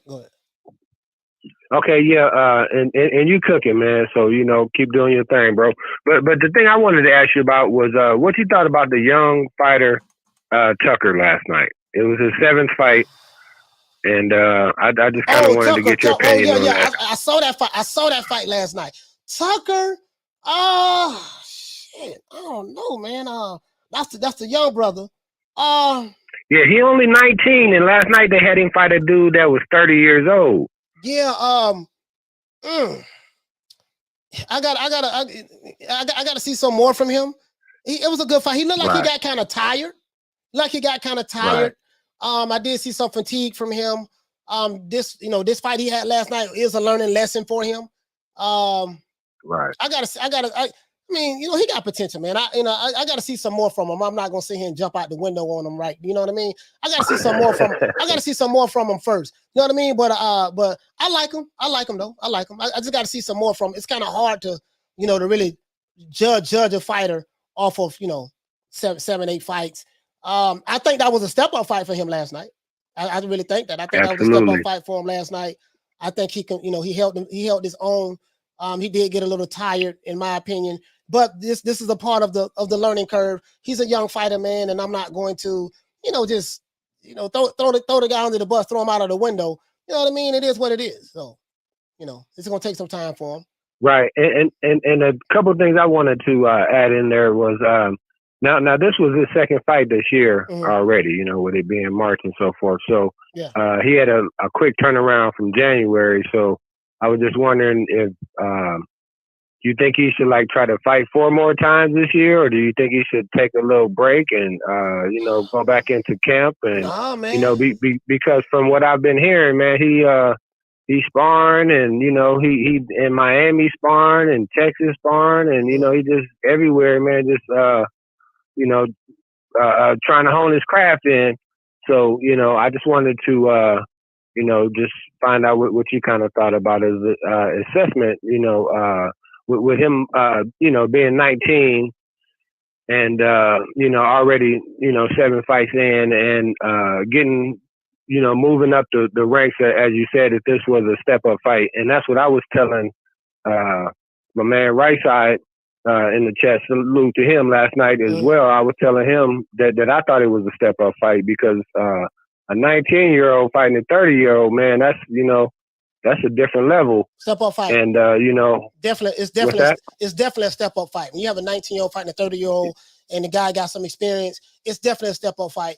So taking all of that into consideration, you know what I mean? I don't want to put too much on the young brother like right now. You know what I mean? Right. Okay. Yeah. And I appreciate that. And the last thing I just wanted to ask you about was now with him being from New York, do you think it could have been him being in Madison Square Garden? In there fighting could have got him a little bit nervous or out of his element or whatever. But I appreciate you, bro. Yeah. Thank you very much. Everybody subscribe, like, and share. Shout out to D-Ray, man. Salute to D-Ray, man. Salute to D-Ray, man. Calling from Omaha, Nebraska. Salute to D-Ray, man. Yeah, man. I kind of, that dude. He said, the shelf side, press 1. That's it, hilarious. That dude funny, man. That dude funny. He said, Coach, they hoping Berlanga turns out because of the Puerto Rico support. Mexico had that Rocha fight sold out. Yeah, no, listen. Berlanga is still young. He's still young. He's learning. He's learning on the job.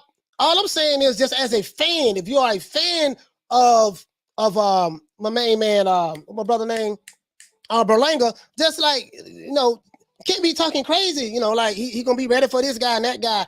Like you gotta keep everything in its proper perspective at the point. He can be that, and he probably will be that. Just got a couple things he need to work on. That's all. Caller, what's your name? Where you calling from? Jake from Rochester, New York. Jake from Rochester. Talk to me, fam. What you want to talk about?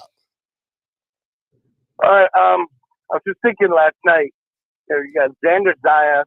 Oh, that was a good fight. That was a good fight. Well, I didn't mean to cut you off. Xander Zayas. Oh man, that boy there. Yeah. I like him. I like him a lot. Go ahead. You also have Keyshawn Davis, Jaron Ennis, and Bruce Carrington. Mm-hmm. All these guys are under 24 years of age. Mm-hmm. I was just wondering, like, how, out of all the fighters I just named, whose future do you think is the brightest? Repeat the names again. Berlanga, Keyshawn Davis, Xander Zayas, Jared Anderson, and Bruce Carrington. Damn, that's a tough one, bro. Because I could see all of those guys doing well. Like, it's kind of, I can't sit back and say, well, this guy gonna be brighter than that guy, because we have no way of knowing until we actually see how their career materializes. That's the only way we're really going to know. And trying to guess something like that, bro, it's like it's just hard. It's really hard to try to guess. Well, I think this guy's going to be has the brightest future. And if you come to that conclusion, what is it based on? Is it based on what you just saw? Is it based on the level of competition he's fought thus far? Like, it's a lot of things that factor into coming up with that decision. And it's and all of that is subjective to the individual. So just right now, I'm not gonna lie to you, brother. Like Jared Anderson, I think highly of him. Keyshawn Davis, I think highly of him.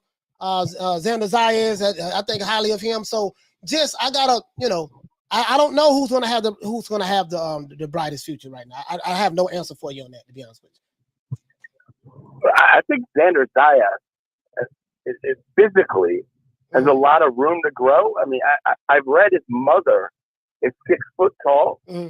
So I mean, this kid could end up at like super middleweight. We could see, Canelo versus Xander Zayas, like a passing of the torch type fight in like 5-6 years. I don't know. It's just interesting. These young guys are so. The 4 I just named anyway are just really talented. I'm just interested to see how they pan out in the future. Yeah. We just, as long as they keep fighting, let them keep fighting, get better. good matchmaking. You know, and when you start out, you fighting ducks and you fighting scrubs. Let's be honest, you fighting scrubs. But then you get the step up fights and the step up fights depending on your trajectory, how good you really are. A lot of these guys, like Xander Zayas, like he's ahead of the curve in my opinion. Keyshawn Davis, he's ahead of the curve. Jaron Ennis, he's ahead of the curve.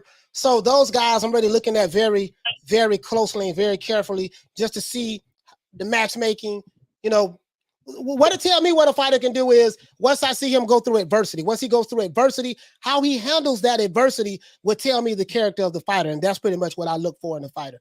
I don't look at, okay, he just blowed this guy out of the water. Nah, that ain't telling me nothing. When adversity faces, how do you handle the adversity when you're in the ring, you get knocked down or you get hurt, you get buzzed, and how do you handle or if it's a tough fight, how do you handle that? That's what tells me what a fighter is made of. So but shout out Jake. Like Jake. Andre Ward is sorry, I was just gonna add, like Andre Ward when he got knocked down by Darnell Boone, he reacted very well. He got up and won the fight. You know? Yeah, for sure. Quite a few fighters.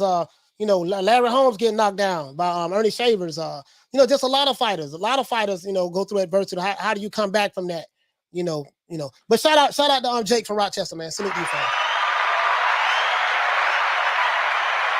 That's how I look at the fights, guys. It's basically, you know what I mean? Like when they're young, I don't want to put too much hype on them. You know what I mean? Like, okay, let's see what he got. Shout out to Warp Speed. Hey, okay. What's up in that $2? Bam, super chat on your boy. Hey, Leroy.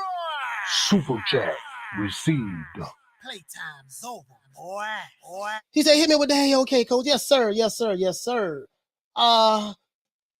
Kenny Peeps, he said, Ryan Garcia, Munguia, Valdez, and Ortiz need 4 years to fight Boots. Well, Boots is a welterweight. He's going to more likely be moving up to junior middleweight or middleweight. You know what I mean? So I don't see. Yeah, I don't. Yeah, I know you're just joking, but you get what I'm saying. I don't see a lot of that happening. You know what I mean? Bernard, what you say? He say, Mary Mac, phone lines is open. Yeah, the phone lines is open, man. We ain't running from no smoke, dog. I'm telling you now. A lot of these dudes, they new to the channel. I got like almost 400 new subscribers over the past couple of days. So as a matter of fact, let's do this. Let's do this, Cletus. Now, if you're new to the channel, we have something called the 16 boxing commandments from the boxing gods that we go by. I'm wearing one of the shirts right now. Ain't nobody coming to see you, Otis, but this is not one of the commandments. I have t-shirts with the commandments on it. We don't play over here. We not new to this. We true to this. We dead ass serious about this shit. Shout out to Mr. Nice. Hey, okay. For dropping that $2 bam super chat on your boy. Hey, Leroy. Super chat received. Playtime's over, boy. He said Berlanga not ready for Nello on Chase Rosado. Yeah, Gabe, that'll be a good test for him. That'll be a good test for him fighting Rosado, Gabe Rosado. Caller, what's your name? Where you calling from? Hey, what's up, coach? This is Ethan from Dallas. From Dallas. What's your name is, brother? Adrian Reyna. I'm from D Town. Okay, so shout out to you, fam. Talk to me, fam. What you want to talk about? Okay, can I talk about, it has to be about this subject, right? About the fight last night? I mean, yeah, just as long as you can wrap it up. You can talk about the fight last night. Just as long as you're not filibustering, you long-winded. Because we got calls calling in. But go ahead. Talk about I know. I'm so sorry, coach. Okay, let me tell you real quick. Okay, first of all, I think that Charlo, I've been a real advocate of saying he never fought nobody. Mm-hmm. He hasn't fought nobody. He proved the pudding. Everybody now knows, even my friends, which are always Charlo this and that. Mm-hmm. Look, the guy never took risks. Okay, yeah, he did good at 154. You know, he fought who he fought. He was trying to say he was calling out Canelo, but at the end of the day, this is about timing, and timing is always telling you if you're good or not, or if this going to be meant for you to be great. Canelo proved already himself that he's great. Mm. Time has passed by, and everybody can see that. Charlo, same timeline, hasn't done squat, coach. That's all I gotta say. Yeah. That's all I gotta say. Shout out, man. Shout out to my brother from Dallas. Salute to you, fam. Salute to my brother, man. D-Town in that building. You know, I was really thinking about just that whole situation with the fighters and the fights and stuff like that. A lot of the politics be going on in boxing. Like, the shit just really make me sick, to be honest with you. The shit just really make me sick. You know what I mean? And I just, man, like, hey, man, if, you know, us as fans, we get screwed over. We don't get the fights that we want to get. And it's a shame. And I just want to see the good fights. And my thing is, you know, my motto, if you're new to the channel, understand that this is Coach Malachi Williams. This is what we do over here. This is what the family, the boxing family in the chat, this is what we do. Once you go to telling us that a fighter is a killer, if he's a killer, if he's Freddy Krueger, his ass better be fighting Jason. If he Jason, he better be fighting Michael Myers. If he Michael Myers, his ass better be fighting the Candyman. If he the Candyman, his ass better be fighting Chucky. Don't tell me your fighter is a killer. You know what I mean? And all of this stuff there. And every time I turn around, if he ducking fights, he ain't fight, you know, if he ducking fights and he fighting taxi cab drivers and stuff like that, you know, I gotta call it out. That's all I'm saying. Don't praise him to me. Just say, hey man, he's doing good. He's coming along. He's getting better and better. And I'm like, okay, cool. We can roll with that. But don't go to overhyping these motherfuckers up, because I ain't, you know. Anyways, let's get to the commandments. Cry me a river. Cry me a river on this shit. The commandments, the 16 commandments from the boxing gods. New Media Today, USA Boxing. This is what we came up with. This is what not only myself, but the subscribers came up with. Bless 365 was in there. Lady Sham was in the chat. I think Arlette was in the chat. Shit, we had Lil Green Eyes P. All of us, the community, we came up with these commandments, and this is what we go by over here. So if you're new to the channel, understand this is what it's about over here. Now, commandment number 1, thou shalt not fanboy for any fighter. If you are a fanboy of a particular fighter, this is not the channel for you. We don't believe in fanboy. I don't give a damn who it is, whether he where he from, whether he black, white, Asian, Hispanic, don't matter to us. We don't believe in fanboys because fanboys stop fights from happening. Fanboys are people who are overly emotional beta males who have an extreme emotional attachment to their fighter, to the point to where they can't even criticize the fighter for doing anything. This is the problem that I have, right? Let's continue. Now, commandment number 2, thou shalt not deride for a promotional company or a promoter. If you are the type of person who like to deride for Top Rank, deride for Matchroom, deride for the PBC, promote companies instead of talking about the fighters, we do not do that shit over here. Commandment number 3, let's move on. Thou shalt not be a manager or promoter for any fighter. The reason why we don't like those first 2 commandments, because the 3 commandments, thou shalt not be a manager or promoter or any fighter, because you guys like to use barriers for why fights shouldn't be made. Oh man, well see, he picked the wrong promotional company. That's why this fight ain't happening. And my fighter, he on the other side of the street. Okay, but this fighter free agent now. Yeah, but still, he got to make himself a pay-per-view star and this and that. See, you niggas got to doing everything in your power. To anybody who you see that's a threat to your fighter, you come up with all of these excuses and nigga-splaining and shuffling and ham-boning and all of that shit. Why fight shouldn't be made? Because you fear that your fighter's going to lose to this other fighter. Let's continue.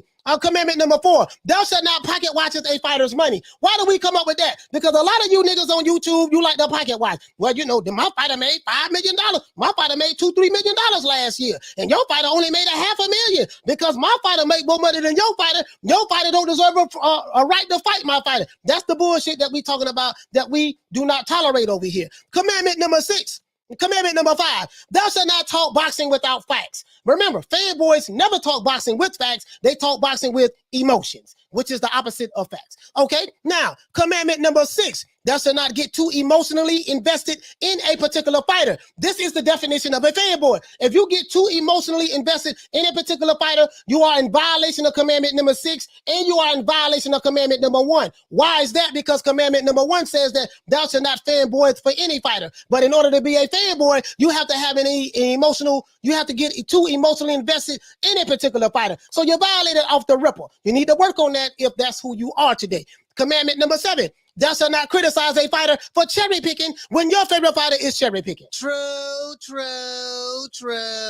We read these commandments every Sunday on Church Sunday. Today is called Church Sundays. It's normally with Reverend Abernathy, but Reverend Abernathy, I gave him a break because I wanted to talk today, okay? Now, if your fighter cherry picking, don't say this other, don't tell me that, well, this fighter ain't fought nobody. When your fighter cherry picking, they ain't doing the goddamn thing. If your fighter, and listen, if your fighter got a plethora of people to pick from.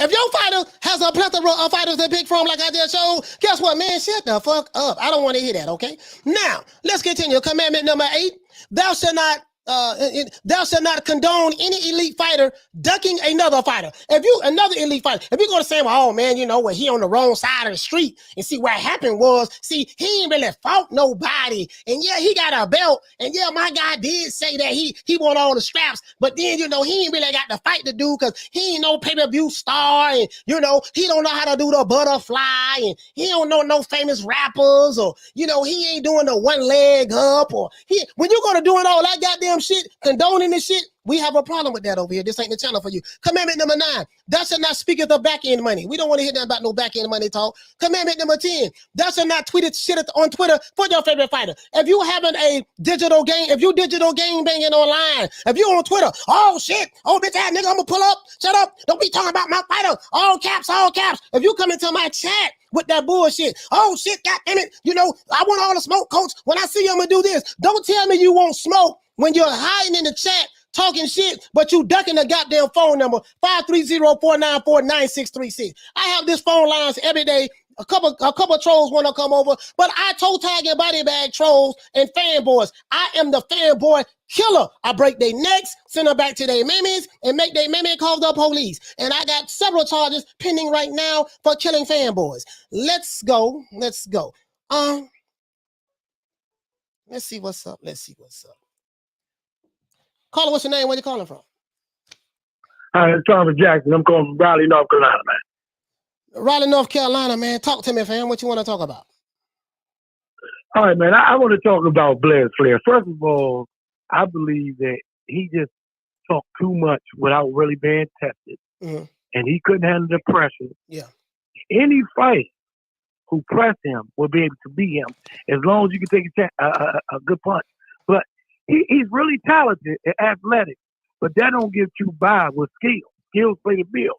And this guy Berlanga, he cannot handle a boxer. Anybody who can box and move in and out, but not stay on the edge of his punches, can beat him. That power is not enough. He got to learn how to establish and keep control and keep somebody on the outside, just at the edge of his punches where he can land. If he can't do that, he can't win. Yeah, yeah. And he got to work on, you know what I noticed about that fight last night, brother? The way he kept how easy Steve Rose was able to plan his jab against him. He was jabbing the shit out of Berlanga. I say, is this dude gonna move his head? It's like he was having trouble with the timing and the speed of the jab, or he just did not give a damn. Maybe when he felt Steve Rose's power, he said, this dude ain't got no power to hurt me. I'm gonna just walk through his punches and try to land my one shot. And it didn't work out that way. That's what I saw. But go ahead, my brother. Right. And I agree with you also. At the same time, I think he got too caught up with the moment and put his training to the side to try to press the crowd and try to knock him out. You can't fight like that. If the knockout gonna come, it's gonna come. But you got to stay, concentrated on what you're there to do. And because he cannot do that, he will never be able to fight the big fight because he's worrying about what the crowd and what they expect for him to do instead of winning. Yeah. I think he will learn that over time. I think he'll learn that over time. Like, he's a good fighter. He is a good fighter. But there's certain things that he needs to learn. And that has a lot to do with his training, his coaches. They have to instill that in him. They have to get him in the ring with some slick southpaws. They got to get him in the ring with some slick fighters. Who some fighters that are different. He needs to see many different styles. He shouldn't have a training camp to where he just rolling over people. He gotta, it's his team, man. His team got to put him in a better position, But to me, in my opinion, from what I've saw the last few fights, he's not there yet. He's not there yet. That's all I'm saying. And he was big as fuck. You saw how big he was last night? Yeah, he was big. I concur with you on that. Dog, that dude, Steve Rose didn't sit in the pocket for what? What the fuck he gonna sit in the pocket for? You don't want to get hit by that cat, man. I'm trying to tell you. Steve Rose, he fought kind of, gun shy. I understand. Yeah. Shit. Man, Berlanga looked like motherfucking Godzilla in there last night. I'm like, Steve Rose. I said, dude, Steve Rose looks. Bro, I thought I was watching a welterweight fight a cruiserweight last night. That's how small he looked to me. Or a welterweight fight a light heavyweight. I said, this dude look big as fuck. Like, yeah, no question. Hey, but shout out to my brother, man. But you stay up, Coach. Hey, Coach. Yes, sir. I gotta go, but you stay up, man. You keep doing a good job, man. I like that you look at the fighters and everything else. You take care, bro. Yes, sir. You too, man. Shout out to my brother from Raleigh, North Carolina, man. Salute to you, fam. Yeah, man. I'm just saying, bro. Like shit. Julio, shout out to Julio Guzman for dropping that quarter of a bam dub on your boy. Hey, Leroy. Super chat received. Playtime's over, boy. He said, what you say, my brother? He said, we are in an era where fighters determine their A-side status by the amount of followers they have. Yeah, this shit crazy, man. This shit crazy. This shit crazy. If you're new to the channel, please subscribe, hit the like button. This shit is crazy now. I'm not even gonna lie. This shit crazy as hell, bro. Like, this shit here is just, like, this shit they be talking about. This shit they be talking about, bro, like, niggas be, that's why we came up with the commandments. Let's go to commandment number 11. Thou shalt not threaten people on YouTube if they disagree with you. I have personally experienced this. I have received threats from certain communities and stuff like that, from different nationalities, but, I received threats on YouTube. These guys not going to do anything. They're avatar gangsters. When I think about these guys who be sending threats and stuff like that, this is what I think of. Nigga, I'm talking face on the brochure, boy. Lights out, hear me? Clap on, clap off. Okay. You got me fucked up, cuz. That's how they be behind the keyboard. Goddamn it, boy, I'm telling you, boy, I'm gonna pull up, boy, I got my shooters, boy, I ain't even playing with you, boy, goddamn it, boy, I was the nigga, boy, all caps. Yeah, I'm like, nigga, sit your ass down. You ain't gonna do shit. Yeah, whatever. Heard it all before. Heard it all before, like Sunshine Anderson, right? Caller, what's your name? Where you calling from? Irvin Jones calling from Washington, D.C. Irvin Jones calling from Washington. Talk to me, fam. What you want to talk about? Man, I think Floyd, everybody trying to do what Floyd do, man. Instead of being focused on boxing and, their legacy, man, they worried about the money they can make, man, it drags along fights, man. Like Marvin Hagler and Leonard and all them, they was fighting, every 90 days, something like that, man. Yeah. These niggas, man, they wait for a year down there to fight, man. I think you got to turn the volume down in the background, brother. I'm hearing feedback, I think. Yeah, I think they trying to mimic Floyd Mayweather, man. This is the problem with that. Irvin, check this out. This is the problem with that. How can you mimic Floyd Mayweather without mimicking Pretty Boy Floyd? Exactly. How can you mimic Floyd Mayweather? If you look at Floyd Mayweather's resume, he fought a lot of he fought Hall of Famers. How can you mimic Floyd Mayweather? See, a lot of these dudes who just became Floyd Mayweather fans, and quite a few of these boxers, I'd say, they trying to follow Floyd after once he fought Pacquiao from on up. When he fought Pacquiao, that's it. And Conor McGregor, right? This is what they looking at. How you gonna try to pattern yourself after Floyd when you skip Pretty Boy Floyd era? You can't do that. Yeah, Floyd did fight everybody. He fought everybody. There was a couple fighters he didn't fight. He didn't fight Margarito. He didn't fight Paul Williams. But I'm just saying, you're not gonna get every fight. Like Sugar Ray Leonard, he didn't fight my main man Pryor. But you get what I'm saying though. Like, for the most part, you gotta put the work in. It ain't as simple as showing up, trying to mimic the shoulder roll, and try to mimic the shoulder roll. And I'm 15 and 0. I'm 20 and 0. Yeah, but you fought 15 Uber drivers. You fought 15 Uber drivers, and you fought 5 Pizza Hut delivery drivers. Come on, man. Yeah, I ain't gonna Yeah. Shout out to Irvin, man. Irvin, shout out to you, my brother. Salute to you, fam. Okay. Thank you, sir. Yes, sir. Good work. Yes, sir. Yeah, man. Maybe I want to mimic Floyd, but you don't want to be Pretty Boy Floyd. Nigga, you got to go through the Pretty Boy Floyd era. You got to fight all the killers. You got to fight it. You can't be ducking and dodging, shucking and jiving, looking like Darkwing Duck or Launchpad or Scrooge McDuck. Yeah, come on, man. You don't hear that shit, man. Shout out to Javi. For dropping that half a bam dub on your boy. Hey, Leroy. Super chat received. Yeah, man. Playtime's over, boy.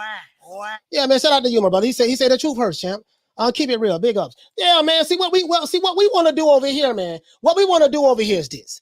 We are trying to establish a boxing community of non-fanboys. So I like to weed the fanboys out because I don't want that. A lot of those other channels, not all of them, but some of those other channels, they got all the fanboys. Keep your fanboy ass over there. Over here, we keep that shit real. We gonna be give it straight down the middle. That's how we're gonna call it the best we possibly can. And guess what? If I like the fighter, I would listen. He even got more pressure on him. I want to see you try to get these fights. Now, I'm not gonna punish a fighter for trying to make fights like a Demetrius Andrade. If you're trying to make the fights, and these fighters are actively saying, "Man, we don't want to fight you. Your style is horrible," and stuff like that, I can't fault you for that. Because at the end of the day, you can't make a nigga fight you. David Benavidez said that. He said, I've been calling out Charlo. I've been calling out Caleb Plant. He said, man, but what am I to do? I got to keep fighting. I can't make these guys get in the ring with me. At the end of the day, you can't make them get in the ring with you, dog. I am of the opinion, when I grew up, I saw the great fighters fight each other. I want to know if I'm the best. I want to know if I'm better than you. The only way I'm going to know that, I got to fight the top guy. The fight going to be hard. It's supposed to be hard. Is the fight gonna be tough? It's supposed to be tough. That's what make a champion a champion. That's what solidifies your legacy. You're supposed to want to be in the hard fights. That's the only way you're gonna know what you're made of on the inside. Because when you fight tough competition and you fight another champion, it brings out the best in you. That's the only way you're gonna know what you're made of. But if you study fighting motherfuckers, you study fighting Hobo Sam, Show They Big Nuts, Poke Chop Willie, you know what I mean? If you study fighting Elmo and Color Me Bad and Robin Thicke, if you started fighting that caliber of competition, man, don't tell me you're a monster when you ain't fighting monsters. That's all I'm saying. Shit. That's all I'm saying. That's all I'm saying. If you ain't fighting no monsters, I don't want to hear that shit. No. He said, I love New York. I'm originally from New Jersey. Okay, y'all talking about New York and New Jersey. Let's go back, though. Let's go back to where we was at, man. Finish this shit. So thou shalt not threaten people on YouTube if they disagree with you. You see a lot of that shit going on. Oh, bitch ass nigga, I'm gonna pull up. I'm gonna pull up. Yada yada, you know, niggas be threatening each other online. Ain't nobody gonna see nobody. Ain't nobody gonna do shit. Cut it out. Now, commandment number 12. Thou shalt not speak of undisputed if your favorite fighter has the French fries belt, and AKA better known as the franchise belt. Any nigga that got the WBC French fries belt is not undisputed. He might be undisputed with the WBC, but in boxing circles, historically, universally known, he is not undisputed. I don't give a damn what nobody say, right? Let's see. Commandment number 13. Thou shalt only have permission to be a fanboy of an old school fighter. This is the only exception to the rules. Examples are Muhammad Ali, Sugar Ray Robinson, the marvelous Marvin Hagler, Sugar Ray Leonard, the great Salvador Sanchez, Julio Cesar Chavez, Azuma Nelson, you know, Miguel Cotto, you know, Bernard Hopkins, any of those old school guys, Ken Norton, you're allowed to be a fanboy of those guys. Old school fighters only. Old school fighters only. That's the only exception to the rule. Caller, what's your name? Where you calling from? Omar, Texas. I can't hear you, fam. You say your phone breaking up. I'm Omar. Omar from Texas. Okay, Omar from Texas. Omar, talk to me, fam. What you want to talk about? Yeah, I got some questions for you. But, what do you think? I mean, because I've been thinking about this. All these people calling David Benavidez the Mexican monster. Oh, that's Mike Tyson. Mike Tyson said that. Yeah. If you know, I mean, he's a monster. I mean, of course, he's calling everybody out and he's a big fight. Like, who do you think, in your eyes, because everybody says that the hardest fight for Canelo is Benavidez. But in my eyes, I don't see Benavidez being that tough. I think Canelo will beat him easy. I think the harder fight will be Jamal Charlo because of his fighting. Plus, I think Charlo's got a little bit in his punches, you know? Yeah. Benavidez is just there to be hit. I mean, you know, yeah. It's just a matter of opinion. You know what I mean? Like I can see a lot of David Benavidez. I see a lot of flaws in David Benavidez's boxing style. He's not defensively sound. He's pretty much straight up and down. He has power. He has range. You know, stuff like that. He does understand distance. He does has a nice jab, but defensively he's not. You know, like we don't know. Like, and I think this is what it is. People want to see, okay, if Canelo fight him, how would that fight turn out? Me personally, I would probably think that styles make fights. We'll see. You know what I mean? Of course, Canelo will always be the favorite because he is that guy in boxing right now. Facts, hands down. Hell, you got fighters who are currently fighting that are champions saying that Canelo is the best. Jamal Charlo even said it. So, you know, but I am of the opinion we got to see the fights. So. I like David Benavidez. I like him. He's a good guy. He's a good fighter. I like David Benavidez. And with Charlo, I mean, before the fight, Steven Espinoza for Showtime, he was all saying, "Well, we got a big fight for Charlo coming up, a big fight." Well, they were going to sign the Munguia fight. Well, that fell through, and they put all their eggs in Munguia, and they ended up signing him with Pileggi. I mean, I know it ain't Charlo's fault, but they got to do better than that. Pileggi, I mean, I think there's Daniel Jacobs. There's a lot of guys that could have went after. Yeah, for sure, And sure. And thanks a lot, Coach. I just want to tell you, and I've been following your page. I follow a lot of boxing channels, but I just thank you for not being race driven. And man, that's killing the game. I mean, thanks a lot, man. I mean, I know what it is. But I mean, this is one of the best channels. Thanks for not being race driven, man. Yeah, for sure, man. Shout out to you, fam. Shout out to Omar calling from Texas, man. Salute to you, fam.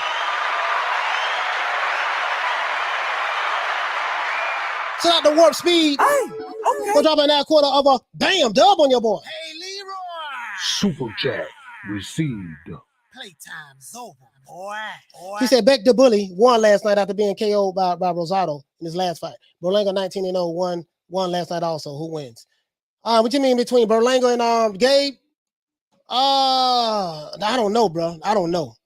I don't know, bro. Because you know Jaime Munguia is very, very not Jaime Munguia. Berlanga is very, very strong. I don't know, man. That'll be a good fight. You know what? I wouldn't mind seeing that fight. Shit. Now that you brought it up, I wouldn't mind seeing. I wasn't even thinking about that fight, but I wouldn't mind seeing that fight.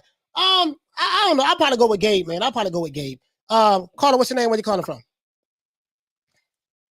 It's your newsman on the spot, Electro Jed. I got some breaking news. Sources say that Berlanga might lose his Puerto Rican card. He might be visited by Tito Trinidad. I'm not sure. Sources are saying that they will go to his house today. But other than that, what's up, Coach? Yeah, what's going on with you, Jed? Talk to me. Hey, listen. Last night, there was some good fights last night. I'm not gonna lie. Good fights. Yeah. I was thoroughly entertained last night. I was disappointed. I went in with expectations with Berlanga again. All right, but the fact the fact that he didn't perform to the hype that has been put forth has been upsetting. Now that I know what the true expectations are, he's no longer high in that list, not in my book. I have had like bad feelings because I had a bad taste in my mouth from his last performance, and then last night just solidified my opinion. That's okay. But it is what it is. I do not think he needs to be coddled anymore because that's what I think has been going on. I really do feel he's been coddled, and I think he needs to be put into the deep end, and he's just going to have to work his problems out. Yeah. That's how I feel about Berlanga. But last night, I saw a lot of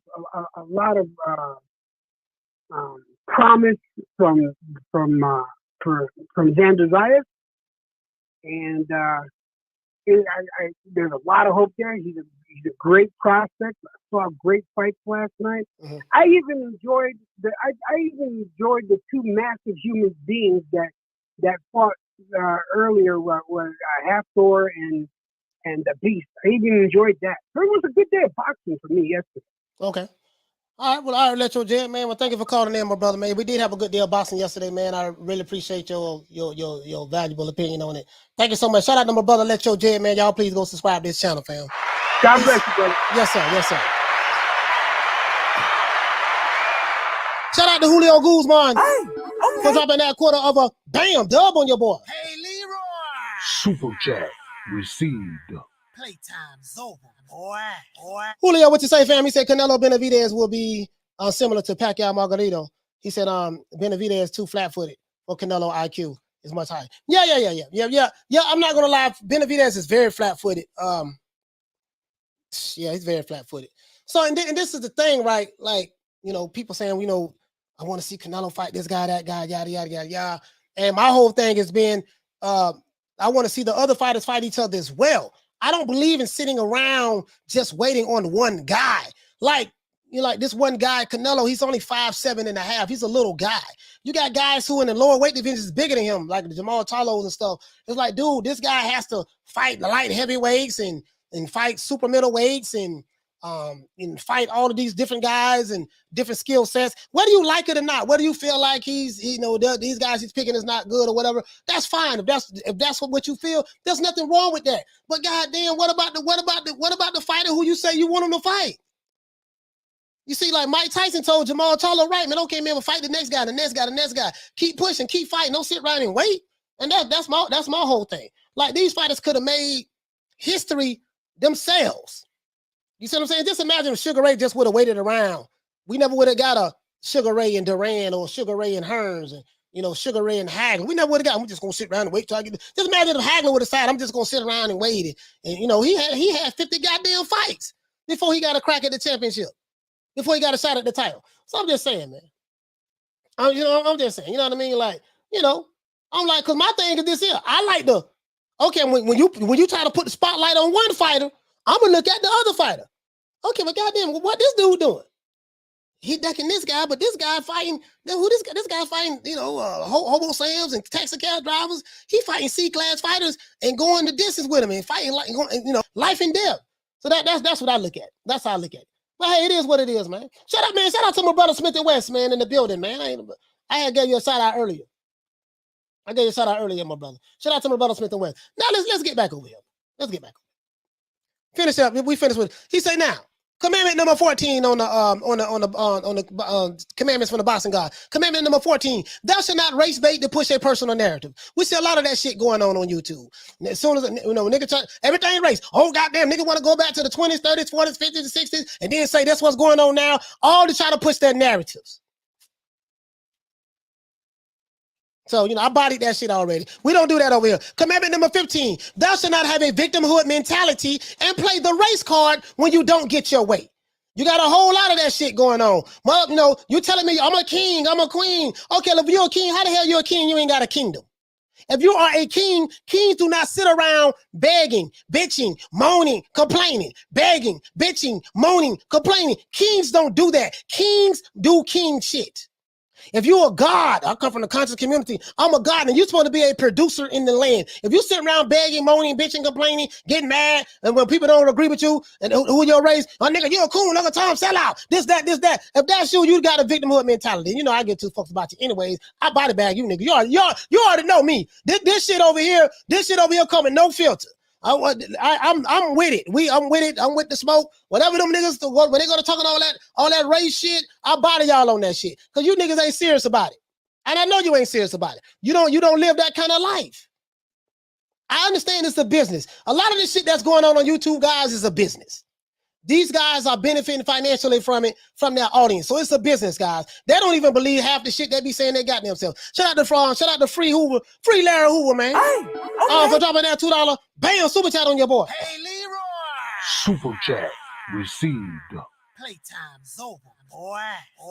Beck the Bomb versus Berlanga, entertaining bum fights. I don't know, man. I won't say they bums. I won't go that far. You know what I mean? I won't say they bums Free Hoover, you know what I mean? I won't say that, you know, but it is what it is.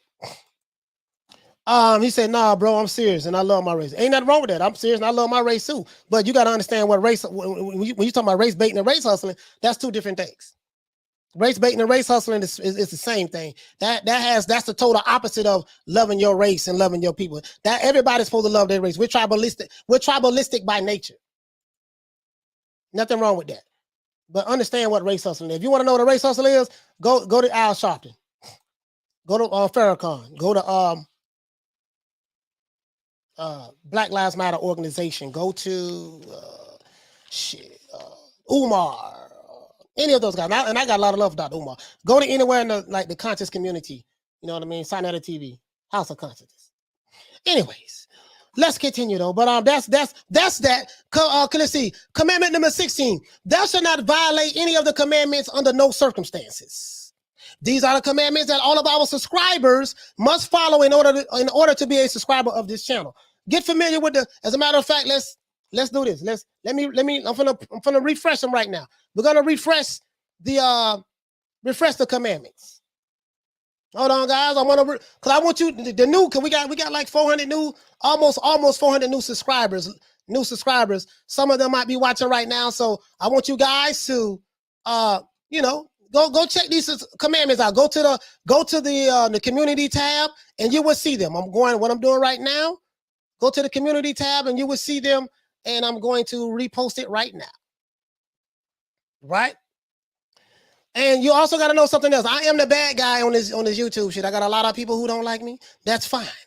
That's fine. I have no problem with it. I just reposted it. They don't like me because they don't like my position. They don't like my position. I come from that background. I was in Nation of Islam for 25 years. So I understand race hustling and race baiting very well. And I know how to get people emotionally charged in order to get money out of their pocket. If I wanted to do that, I can do that. I know the talk. I know the lingo. I have all of the books that I read over time from Dr. Neely Fuller to Dr. Francis Cress Welsing to Dr. Ben to Dr. Ben. We have John Henrik Clark. Just a whole. I got a whole lot of shit. A whole lot of shit over here, man. Booker T. Wise, and I got a whole lot of shit. I read all of those books, studied them. But anyways, the commandments are there for a reason. If you can't follow the commandments, this is not the channel for you. I'm not the guy that try to get, I care nothing about, I want to get a certain type of subscriber. I want to get a certain type of subscriber. That's what we looking for. He said, play Dr. Umar, coach. Play my main man, Umar, man. My main man, Umar. Hit the Cash App, $FDMG School. Hit the PayPal, International Africans. Phone line, well, hold on, who's this troll right here? I see a troll in here. Is there a troll in here? I love my trolls. What's this? This the avatar. This the avatar gangster. Hold on. This the avatar gangster. Oh, look at him. Him mad. Him subscribe to come over here to watch us. That's what they do. Him subscribe to come over here and watch us. Look at him. Him mad. Him upset. Him say he don't like us, but him over here watching us. Him gonna be over here tomorrow. And going the next day, and the next day, and the next day. Boy, hush. Boy, hush. Phone line is open. Him say him ducking his phone number 530-494-9636. Him mad.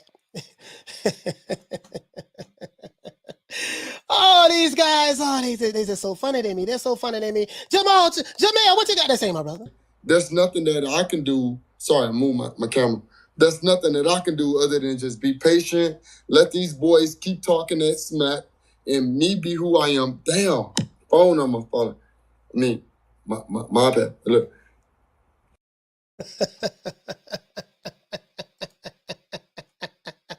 Yeah, these dudes here, man. Him mad. Him. These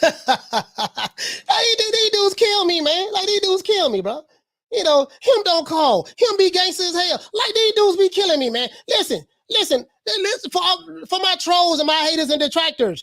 You guys are so, you kill me, but you ducking the phone up.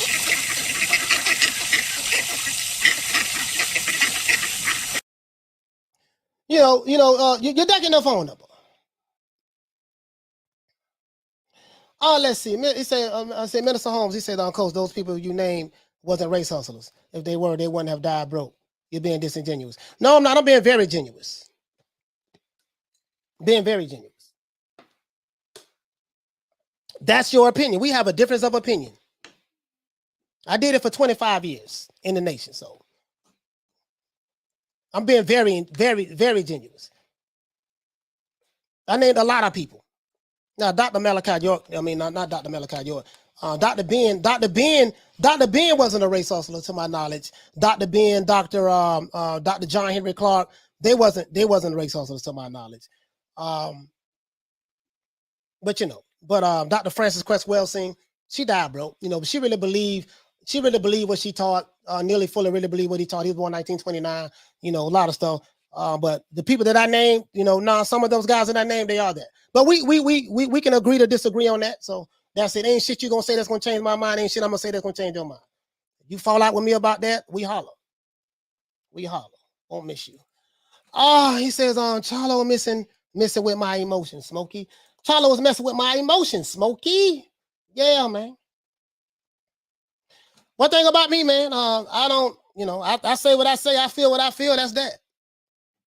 It is what it is. You ain't got to like it or agree with it. It's fine.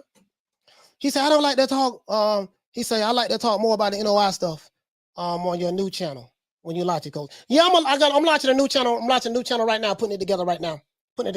Launching a whole new channel. We ain't ducking no smoke on that channel neither. You know what I mean? None of that. Kelly Boxing, he said, Coach Canelo is ducking your number because he's getting the blame for ducking everyone else. Yeah, man. Yeah, it is what it is, man. I mean, you know, it is what it is. It is what it is. Let's see. He said, Coach, I want to see Tank on the hot boxing with Mike Tyson. Here's some facts. You know what? I think after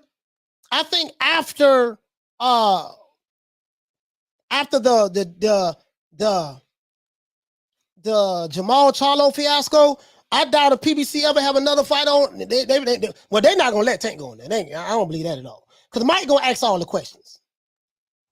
Mike is gonna ask all the questions. Mike is gonna ask all the questions. He said, Coach, I want to see Tank with a hot boxing Mike Tyson. Yeah, Mike gonna ask all the tough questions. So it is what it is. But he said Berlanga needs to know how to use his jab. Yeah, see, that's the thing that tripped me out too. He wasn't using his jab last night. Like, I'm like, and I understood why Berlanga wasn't using the jab was because he did not, he could have made his night a whole lot easier. Now, when he did throw it, he landed it. When he did throw his jab, he was landing. He missed sometimes, but he was pretty much landing quite a few times when he threw the jab. But I just think that, and it comes with experience. Dude, you're not just going to be able to just walk through people and just get them close and then pressure them and get your shots off. You're going to have to work your way in there, set it up. And I think that's what they need to work with him on. You know what I mean? I think that's what they need to work with him on. Cool Boy Curry, what'd you say for him? He said, yeah, Floyd. He said, yeah, Floyd not going to let that happen. No, they ain't going to let that happen. They ain't going to let that happen. They're not gonna let that happen.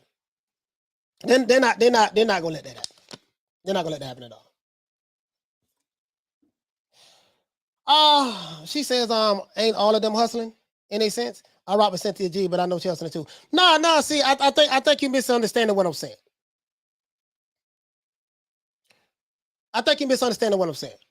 My definition, when I say race hustling, I'm not talking about a hustler.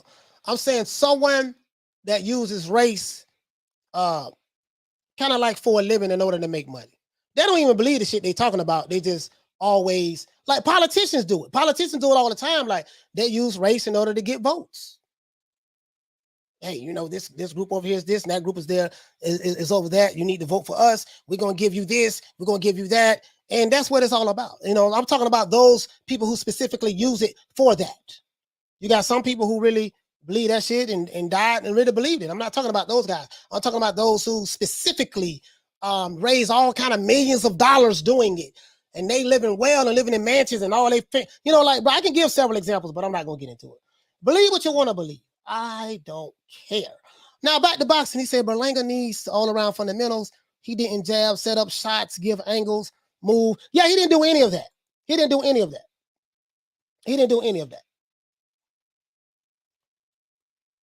He said, Coach, talk to LA before my next. Hey, Big Heck to beat Cobra. Ever since you beat Cobra, Chris Colbert, he trying to get another fight. He trying to get another fight. Yeah, I got you.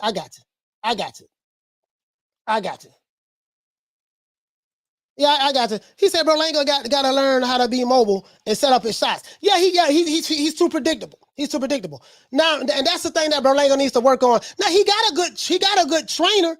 He got a good coach. I forgot the brother name he got, man. Was it Rozier? Is it Rozier? That's the same guy that trained.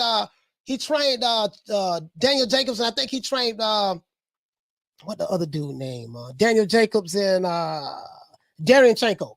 I think that's who it is. Passion, what you say? You say passion for beauty. You say Mike would have a whole fit. Him and Floyd talk about his reasons for Tank's route. Yeah, they got him, man. Yeah, they got him. You know what I mean? Like, I'm just saying, like Tank, he's gonna be 28 years old this year. 28. So you're talking about a guy who's going to be 28 years old. He's going to have to fight. You know, like, hey, listen, man, you know, you in the north side of 20. You finna hit 30 soon. He's going to be 28 this year.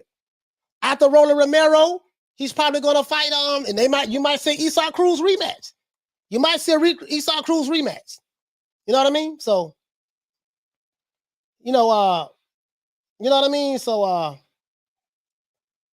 I'll let you say Smith West. I follow her and I believe what she says, but I don't follow anyone 100% blindly, except for my maker. You don't never follow anyone blindly. That's all I'm saying. Like, I think a lot of times we deify certain people and we hold them in higher regards than we should. These people are people at the end of the day. You know, they sin, they gonna mess around, they gonna do everything that everybody else does at the end of the day, and just watch their works and whatever the case may be. Everything is subjective to the individual. You know, that I just tell people that, man, follow your own mind. You know, I don't tell people who to follow, where to go at. I just know what I'm doing. You know, I got the experience. You know, I have the experience of life, so you know, it is what it is. He says, you know, who likes drama? Tommy Sotomayor. Yeah, I'm very familiar with all of the content creators. I watch all of the content creators, all of them. I watch all of them, every last one of them. I watch more of the other content creators than I do boxing, to be honest with you. You know what I mean? So, you just gotta go down your own path. He say, but they do bring truth. Yeah, they bring truth. People bring truth. You know what I mean? People bring mixed beef with pork.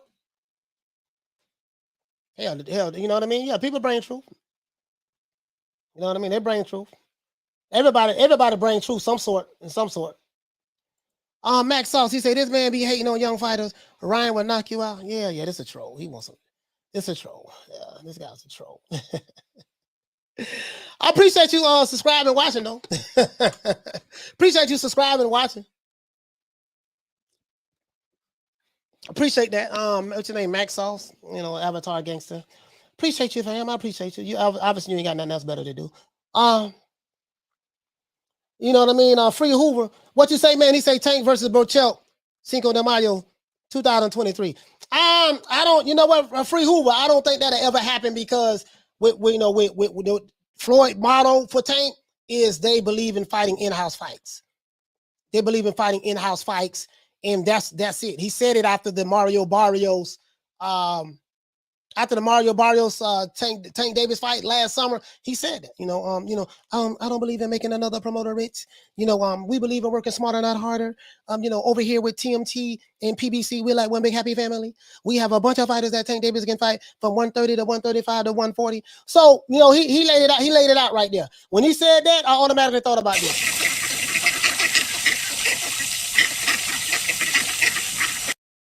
That's what it's going to be. That's what it's going to be. And I respect the fact that I respect the fact that Floyd said that. Like a lot of people gave Floyd flack for that. But me, I'm like, I respect the fact that Floyd Mayweather said that because at least he was honest. At least he was honest. At least he was honest. When I think of Ryan Garcia, this is what I think about. I actually do cuss a little. Do you? Also, yeah. What's your favorite curse word? Probably fuck. So, I'm just saying, like, again, I'm 48, dog. I see things totally different, dog. I'm just, I just call it the way I see it. I just call it the way I see it. I just call it the way I see it. It is what it is, man. He say everyone else does in-house fights. Yeah, everyone does in-house fights. But the thing is like Top Rank does in-house fights as well. But one thing I say about Top Rank, they have tough in-house fights. Like shit, this fucking what the dude name? Shakur Stevenson and Oscar Valdez, like shit. That, a lot of people looking at that as a 50-50 fight. You know what I mean? That's a 50-50 fight. So a lot of promotional companies do it, and some of them will work with each other. If you're gonna have an in-house fight, you better have some damn good guys that you can match your fighters up with. That's going to spark the interest of the people. That's pretty much, you know what I mean? He said got Ryan looking all gay. No, Ryan got himself looking like that. Ryan did that himself. He posted that on his TikTok page. He did that. He got himself looking gay. So, he said, Coach, you're gonna be at the Spence fight? Yep. We'll be there in the flesh. Yes, sir. He said Ryan H. He said, Coach. He said, Coach. He said, I live fight in podcasts. I'm subscribing. live in to break down the fights. Boxing 101. Okay. Yeah, man. Hey, what you say? Rally. You say Ryan and Blair should both join WWE. You know what, Blair? Listen, I get where Blair the Flair is coming from the being very animated, talking. Let's be honest, guys. He got a lot of people's attention. But the only problem is this. The only problem is now they like, bro, they talking bad about my dog, man, from Philly. Like, that's the only problem. Like, right now, when you talk that shit, you better be backing it up in the ring. You better be backing it up in the ring when you talk that shit. When you talk that shit, you better be backing it up in the ring. And, you know, and what I like about what Blair did, he went out on his shield. The man went out on his shield, dog. And as a matter of fact, where the hell is Blair the Flair at right now? He went out on his shield, dog. So I respect it. I respect it. You know what I mean? The man went out on his shield. I will say that. You know, he did that. You know what I mean? I want to show you guys another thing too. I don't mean to deviate, but I have to. So, remember last year, we had, and I'm not trying to relitigate the past. This is why I say a lot of these dudes be so full of it, right? I've studied a lot of these guys. I'm very familiar with a lot of these guys. I understand the mentality of these people. You see what I'm saying? Schoolo X-Man, what you say, fam? He said, fast coach, you didn't run. Well, he was kind of running. He was on his bicycle, but he was fighting at the same time. So, but he didn't do what Chris Colbert did. So he didn't do that, but he was on his bicycle, understandably so. The dude was just too goddamn strong. 160, what you say, fam? He said, Tony Kelly, he said, Blair entered the ring wearing that Yeti robe. Hey, yeah, man, Blair, listen, man, listen. And I really believed in my mind, he thought he was going to win that fight. But he felt the power of, he felt the power, man, and he was like, man, fuck this shit, man. This motherfucker here, man, he putting them paws on me, man. He felt the power of Rocha, and he was like, man, this dude putting them paws on me. Then what round that was he got? It was the third round where he got hit with a clean left hand. The southpaw stance was killing him. He didn't know how to fight a southpaw. He said Booker T. No, not Booker T. Not Booker T. He didn't know how to fight a southpaw. That's what gave him problems. But what I did like about what he did after the fight, Blair Cobb did do the interview. He did an interview after the fight. He sat in the ring and he said that he'll be back. And he said, woo, he did that. So he didn't lose his pizzazz. Kay Carson, what you say, fam? He said, Coach, I just heard it's an outbreak in Australia right now.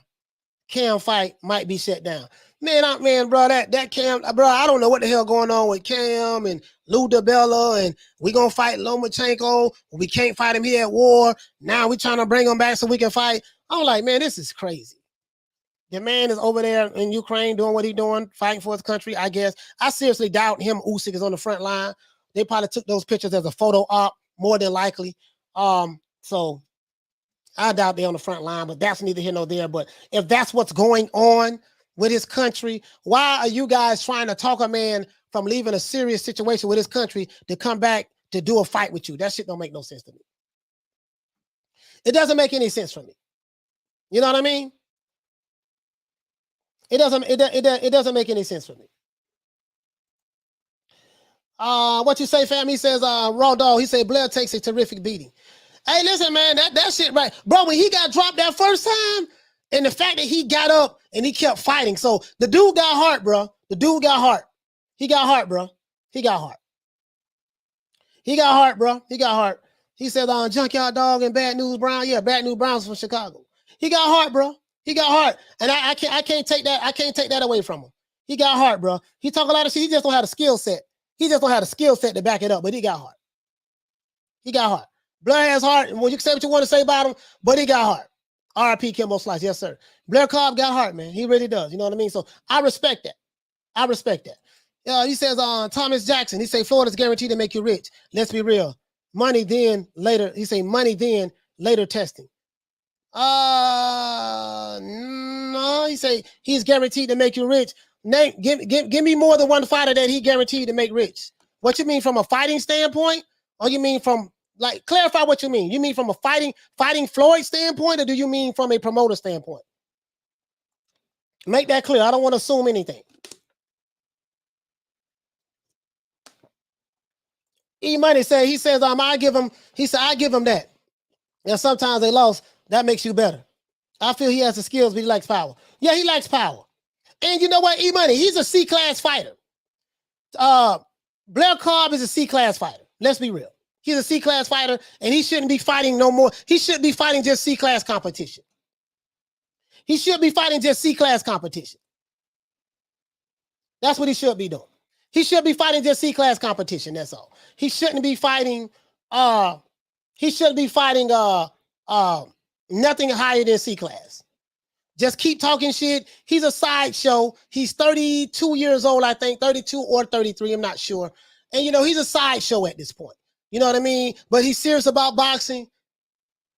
I give him the benefit of the doubt because he is from Philly, and we know the history of Philadelphia boxers. You know what I mean? So I give him the benefit of the doubt on that, but he doesn't have the skill set. And, you know, he say crazy shit about calling out Spence and Crawford and calling out all of these other guys and stuff like that, but he's not on that level. But he did draw attention to himself. He got everybody talking about him. Shit, we talking about him right now. So what he did worked. Caller, what's your name? Where you calling from? This VA Money. VA Money. Talk to me. What you want to talk about? We'll talk about the fight last night, Blair Cobbs. It's a lot of, I mean, casual fans, this is what they do nowadays. Now that we got social media, they jump on social media with the memes and the stuff like that. That's cool. I mean, well, if you're spending your money on the fight and you're rooting for Alexis Rocha and you want to throw dirt on Blair Cobbs, that's 100% within the, you know, that's cool. But that's not what boxing is about. You know, Blair Cobbs is a good fighter. He doesn't have a lot of experience. That's what the problem is. So when a guy is coming with absolute aggression and the guy actually has some power, like Alexis Rocha is not like some knockout artist or some super power puncher. He's not that. He's strong, yes, but he's not Golovkin at welterweight or anything like that. What happens is Blair Cobbs didn't have a great defense. His defense is not tight. And then on top of the fact that his defense is not tight is that he's not able to handle a lot of power. Like, he's not able to take it. He's not built like Errol Spence or, Sean Porter. He's not built like those guys. He's like a little slender. He's a little tall for the weight class and stuff like that. He's not thick. You know what I mean? He's not sturdy. So he just pretty much got beat in a bad style matchup. He'll be back. He's a good fighter. He's still a good fighter. It's just that he's always going to have problems with those types of guys. You know what I mean? Yeah. Styles make fights. Styles make fights. 100%. And I want to put this out. Bruce Ennis, I think he's the same way. I think Bruce Ennis is overrated. He's able to handle a little bit more power than Blair Cobbs, but I think he's going to get done the same way. Like, if he fights like a guy like Virgil Ortiz, I feel like he's going to get, people call it exposed. I mean, yeah, I guess you could say exposed, but I feel like he's going to get done the same way if he fights a guy who's very aggressive and is strong. Right now, Bruce has not fought a guy with those characteristics in the pros that we've seen. We haven't seen it. You know what I mean? Errol Spence, we've seen Errol Spence with any kind of fighter. So we can put our money on Errol Spence and go to sleep good. But, you know what I'm saying? Sean Porter, we knew who he was. Terence Crawford, he's like water. He changes fight to fight to be whatever he needs to be to win. You know what I mean? But Bruce Ennis, he comes in there with that wild style, that stuff. It looks good against lesser fighters, but when you're in there with somebody who's not gonna be a deer in headlights, you know, what are you gonna do when they start lifting? And you can touch Boots. You can reach out and touch him. He lets people touch him. You know what I mean? Whenever I see a guy who lets people touch him, all of that, the hype and he's so skillful, that goes out of the door. I don't say a guy is skillful if you're allowing somebody to touch you. You know what I mean? Like, even with Terence Crawford, he lets people touch him, but it's a plan behind it, right? He's trying to exchange. When you know, in boxing, when you're exchanging punches, you're going to get hit. I haven't seen a boxer not get hit. It happens. Yeah, I mean, all of them do that. When you say let them touch them, you mean just walk up to them and say, "Hey, hit me," or what do you mean? No, I'm saying like, he's trying to get in. When he's trying to get in, a lot of times he'll eat it. He'll eat something to get in. You know what I mean? Yeah, you gotta bring some ass. You gotta bring some ass to get some ass. Yeah, I mean every fighter does that though. Whether it's Errol Spence or no. Terence Crawford, either Terence Crawford or Errol Spence. If they're outside, then they're outside. You know what I mean? If they're inside and they're trying to exchange, that's different. But and when they're getting in, like they're more skillful in how they get in. You know what I mean? Like the Errol Spence against Mikey Garcia. He wasn't getting hit when he was outside. He was just outside. Yeah, but Mikey Garcia is 5'6". I mean, I guess we'll have to agree to this. Mikey Garcia is 5'6", and Errol Spence was 5'10", so he didn't have to go on the inside. He had longer arms, bigger guy, physical, all of the physical advantages. I mean, you fight a dude, you 5'6" inches taller than him. I mean, yeah, of course. I just keep on the end of the jab. That's all. Hey, but VA Money, so salute to you, fam, for calling in, man. Salute to you, bro. All right. Arlette says on Coach, he was capping. That's why he was calling out their names. He had intentions of fighting him. He had 2 intentions of fighting him. Okay. I mean, but you get what I'm saying though, Arlette. Like, I mean, I get what you're saying. That's why people clowning him now. He was talking shit, but I just respect the fact that, hey man, the man did an interview after the fight. He's a C-class fighter, bro. Like, in my opinion, Blair Cobb is a C-class fighter. That's just my opinion. He's just a C-class fighter. He's more. When you talk about him, they don't talk about his skill set. They talk about, how animated he is, how much trash he talks. You notice they don't talk about, damn, but did you see how he set that check left hook up? But do you see how he walked the dude down? Do you see how he slipped that jab? Do you see how he came back with that counter right and then came back with the left hook to the liver? You see what I'm saying? Do you see how how he cut the ring off? Do you see the angles he giving, buddy? Do you see when he pressed him out, when he put pressure on him, how he feinted, how he used the jab to the body to set up the overhand right? Like, we don't talk about that when it comes to Blair Cobb. They just talk about all of the other shit. You see what I'm saying? So that's what it is. Oh, you said no intentions. Okay, no intentions. All right. You said no intentions. Okay. You get what I'm saying? But see, the only thing is this: like when you in boxing matches and you're fighting tough competition, you're going to get hit. Show me a fighter. And I've been watching boxing for 40 years. I have not seen an elite fighter fight another elite fighter and not get hit. I'm saying an elite fighter to where there were it was just a 50-50 fight.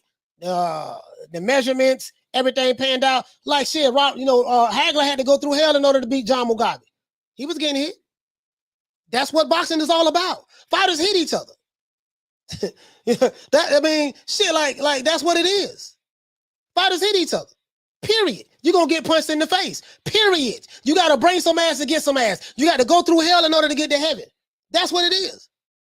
So, when you fighting people who are on your level, that's what it's gonna be. You might get knocked down sometimes, but it's how you finish the fight. That's what it's all about. That's what it's all about. You know what I mean? That's any fighter. It ain't a fighter boxing right now today that don't get touched up. Show me one. I'm saying of the elite fighters, show me one. Can't name them. Let's see. He said, what do you think about Ennis and Avanese? Yeah, that'll be a good fight, bro. That'll be a good fight. I wouldn't mind seeing that fight. Shit. I wouldn't mind seeing that fight. I wouldn't mind seeing that fight at all. I'm just being honest with you. You know what I mean? One thing about me, Mike, it's like I love what Mike Tyson said. I love what he said. When Paul Pierce told Jamal Charlo, he said, he ready, man. He ready. He told Mike, he ready, man. He said he want to fight it. Everybody, I believe he the best. Mike Tyson said, yes, I believe he the best too, but he's going to have to prove it. That's how you know who the best. How do you prove it? You fight the top motherfuckers. You do what Hagler did. You do what Sugar Ray Leonard did. You do what Sugar Ray Robinson did. You do what Julio Cesar Chavez did. Floyd Mayweather. Y'all like to talk about Floyd all the time, but you don't want to talk about the fighters who he fought. You do what Bernard Hopkins did. James Lights Out Tony did. Julian Jackson did. Simon Brown did. You got to do that. That's why I don't compare your favorite fighters to any of those guys. I don't compare them. And then, you know, for me to give a fair fighter, for me to give a fighter a fair assessment of anything from the old school, I'm going to have to wait till his career is over. I don't give assessments to who a guy look like right now while he's currently fighting. We have to go back and look back at. I'm just saying me. That's what I don't do. Shout out to Deborah Booker. She said, "What's up, family?" Say, "What's up, family?" Coach, hope everybody's doing good this Sunday. Shout out to Deborah. Salute to Deborah. Salute to you, Queen. That's how I do. That's how I do it.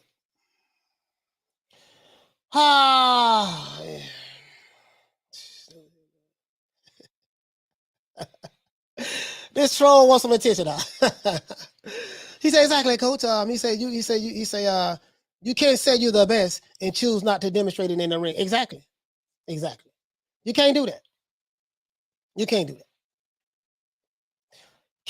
Can't do that at all. And that's my criteria for how I see shit. Like it's very simple with me. You know what I mean? So again, as I say, Blair the Flair, the city of a brotherly love is probably upset right now. They probably feel like, man, he let us down and stuff like that. I will say this, man, at least he got in the ring and he fought. He did fight. Blair the Flair did fight. He had a good fight. He did the best he could. But he's lacking. Last night, what I saw, he's a C-class fighter. He's a C-class fighter, in my opinion, and that's that. There's nothing. He has heart now. He has heart. He just his skill set doesn't match his heart, though. His skill set doesn't match his heart. And you got some fighters, they have the skill set, but they don't have the heart. We see that walking around today. Caller, what's your name? Where you calling from?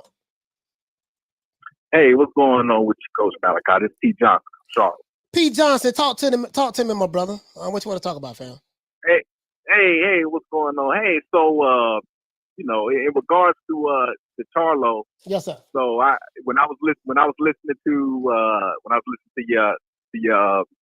you talking Friday. Yes, sir. Man, that roast was classic, man.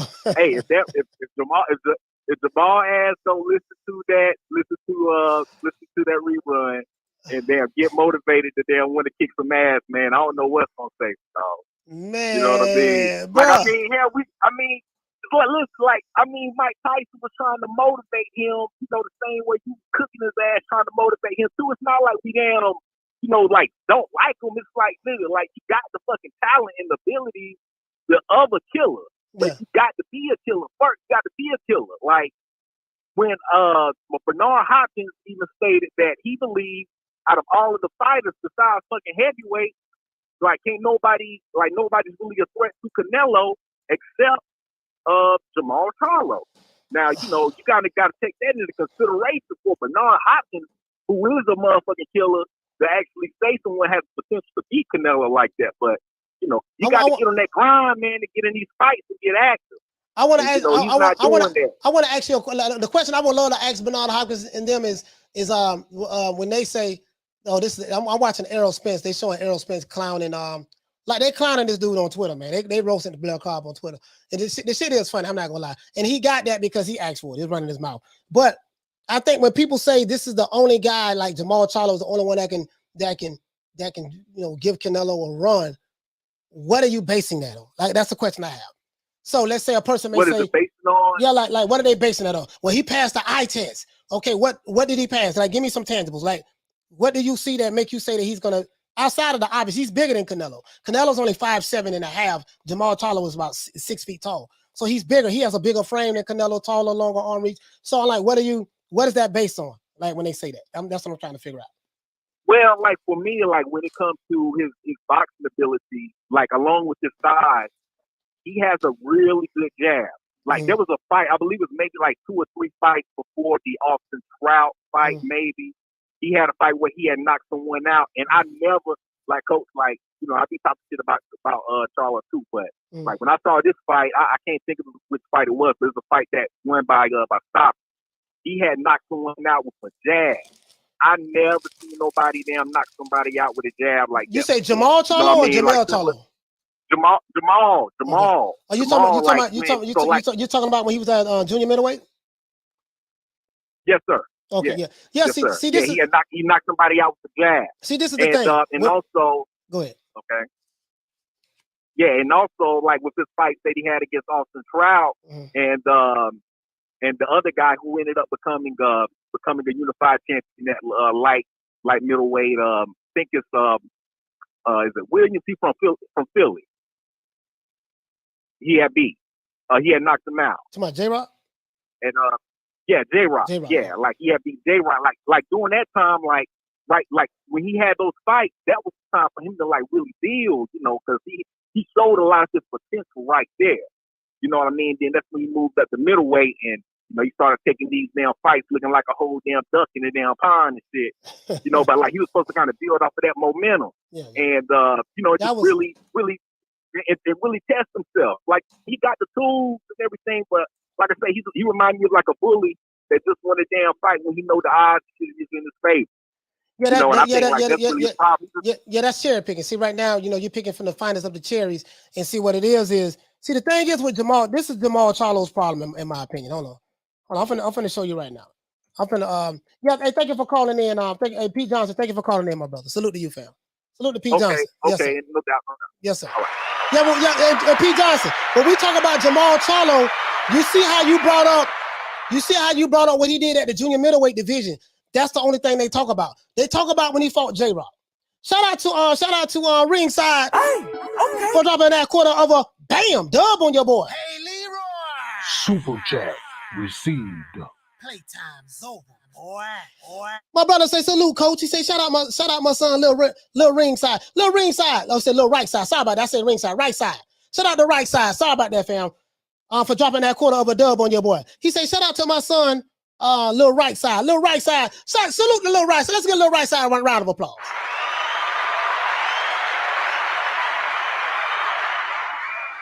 Shout out the little right side. He love when you say drop that bam, half a dub on your boy. I appreciate the content. Yes, sir, man. Let's hit it one more time. Shout out the right side. Hey, okay. And shout out the little right side. Hey, okay. For dropping that quarter of a bam dub on your boy. Hey, Leroy. Super chat received. Playtime's over, boy. Yeah, I appreciate that, man. Little right side in the building, man. Let's hit it one time with the truth. True. Yeah, man. You know, what Trick say? Trick said we love the keys. Is that what the Trick say? Yeah, man. He said he said the weird thing about the internet is that dude, whenever they're say that to someone, that person. Yeah, you can't. Yeah, you don't worry about no avatar gangsters. Don't worry about that. Oh, get the smoke in the building. Get the smoke. Smoke, what's going on, my brother? Yeah, we don't worry about that. I don't even get upset about that. You know, y'all don't ever see me. I'm like, oh, God, this shit. I don't been through this shit so much, man. I'm a vet at this shit by now. Yeah, I mean, see, this is the thing, right? This is the thing. So when we talk about Jamal Charlo, we have to go back here. This is the fight that this is his best fight, right? But you have to go back to the 154-pound division. You see what I'm saying? You have to go back to 154. So, and this is what they're looking at. And then since the middleweight division, Jorge Sebastian, Hugo Centeno Jr., Matt Korobov, Brandon Adams, Dennis Hogan, Sergey Derenchenko, Montiel, and then we have Sulecki that he's fighting now. So the thing is when, you know, I think that what's frustrating people with Jamal Charlo is he's, you know, this is his 1, 2, 3, 4, 5, 6, 7, 8th fight since he's been a middleweight, and there's like no champions here. No champions. Nobody was a champion. None of that. It was just, you know what I mean? Like, that's what people look at. So when people tell me, damn, man, you know, we believe he can beat him, I'm trying to like, the reason why I asked the question, what are you basing that on? What, you know, my brother Pete Johnson had to go back to when he was junior middleweight. I'm like, well, damn, he a middleweight now. What has he done since he's been a middleweight to make you feel that way? He literally has done nothing since he's been a middleweight. You see what I'm saying? So if you got to go back to junior middleweight, I'm like, well, junior middleweight, that's not that guy. He has a phenomenal jab, but shit, Canelo don't fought people who had phenomenal jabs before. So, you know, but you get what I'm saying though. So I'm like, what has he done in the middleweight division to make you think that? Me personally, I haven't seen anything. Like, are you going to go by his spectacular performance that he had against Juan Montiel? Are you going to go by that spectacular performance he had against Sergey Derenchenko? That was a good fight. You know what I mean? You're going to go by his spectacular performance that he had against Dennis Hogan? You know, what about Brandon Adams? He went, that was a unanimous decision there.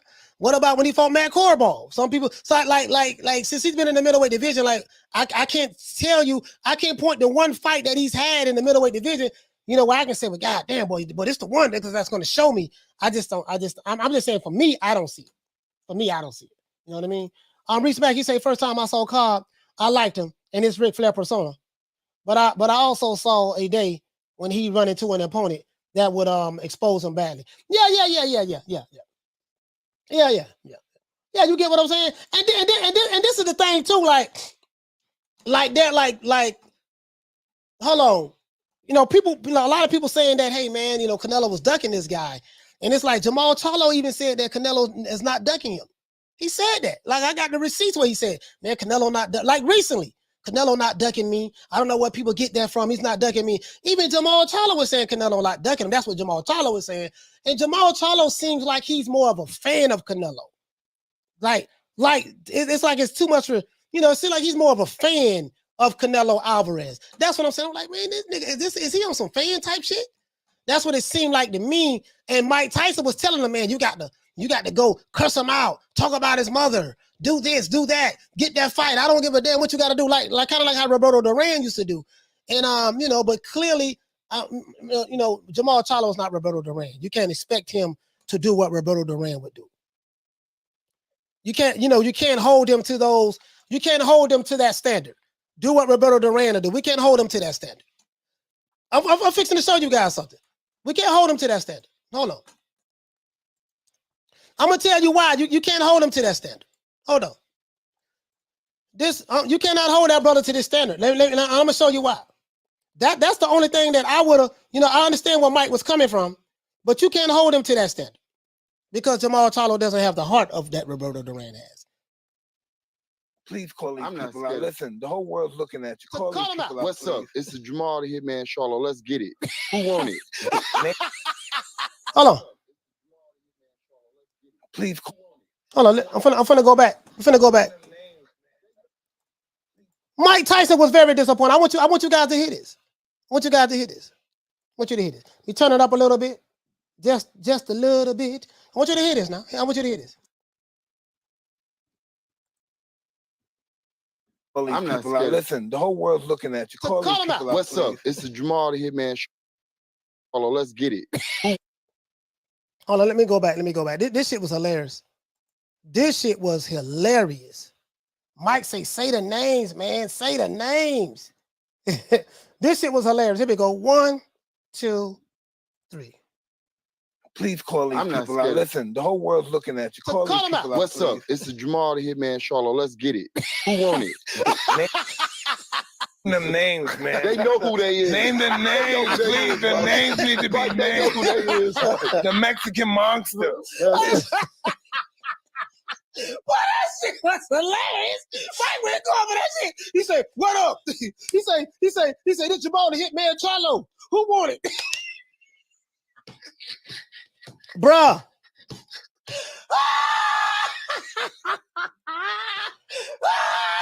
Bro, that shit. Now, I know I'm gonna be called all types of coons, Uncle Toms, sellout, Sambos. I know I'll be called all that. Bruh, when I saw that shit, bruh, this is the new video I dropped yesterday. Was it yesterday? Yeah, yesterday.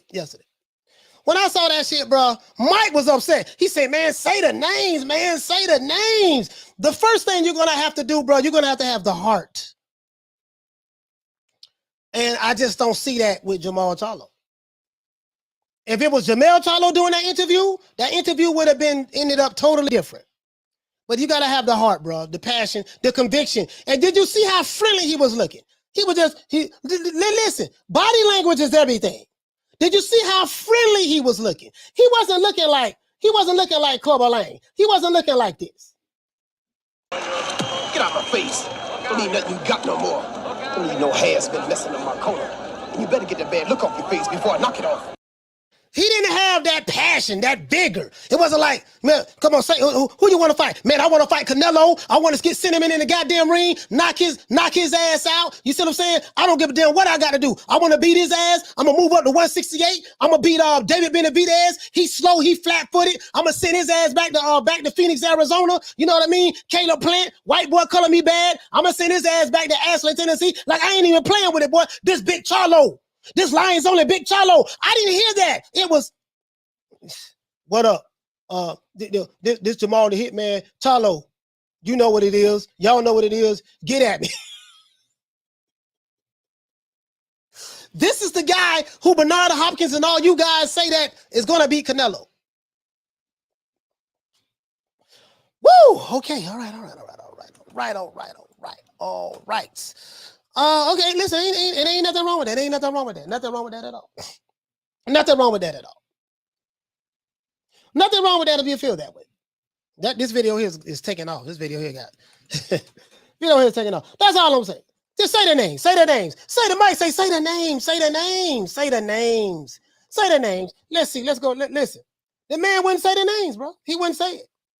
You know, Mike kept talking about the Mexican. Hold on. This shit here is funny. Mike told him to look into the camera. He said, look into the camera. Look at the camera. Look at the camera right now. Look at the camera right now. Here you go. Look how I'm looking. I'm looking crazy to the motherfucker right now. Check this out. Mike asked him to look into the cameras. He said, look into the cameras. Look into the cameras. And you got millions of people watching you right now. Millions. Look into them and call them out. Tell them who you want to fight. Please call these people out. Listen, the whole world's looking at you. Call them out. What's up? It's the Jamal the Hitman Charlo. Let's get it. Who want it? Name them names, man. They know who they is. Name the names, please. The names need to be named. Who they is. The Mexican monster. Boy, that shit was hilarious. Mike went going for that shit. He said, what up? He said, this Jamal the Hitman Charlo. Who want it?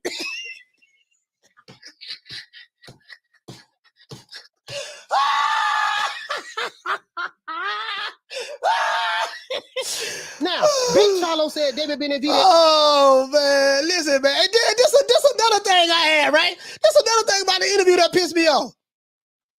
Jamal Charlo said that David Benavidez doesn't bring anything to the table. He doesn't have a belt. He doesn't have a title or any of that, right? Let me ask you guys a question. What did Juan Montiel bring to the table? What did Hugo Centeno Jr. bring to the table?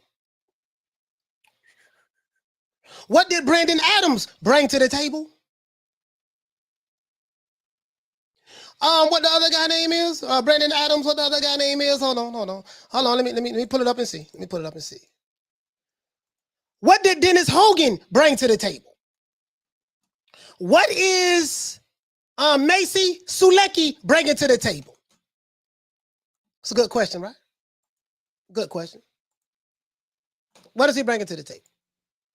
Just a good question. Just a good question. That's all. That's all about. What are they bringing? He say cherries. He say Coach bought a whole basket full of cherries. He say Coach, they bought a whole basket full of cherries. That's all I'm saying. What did they bring to the table? What did they bring to the table? That's what I want to know. Oh, if David Benavidez ain't bringing that to the table, surely Sulecki is bringing something to the table that David Benavidez isn't bringing.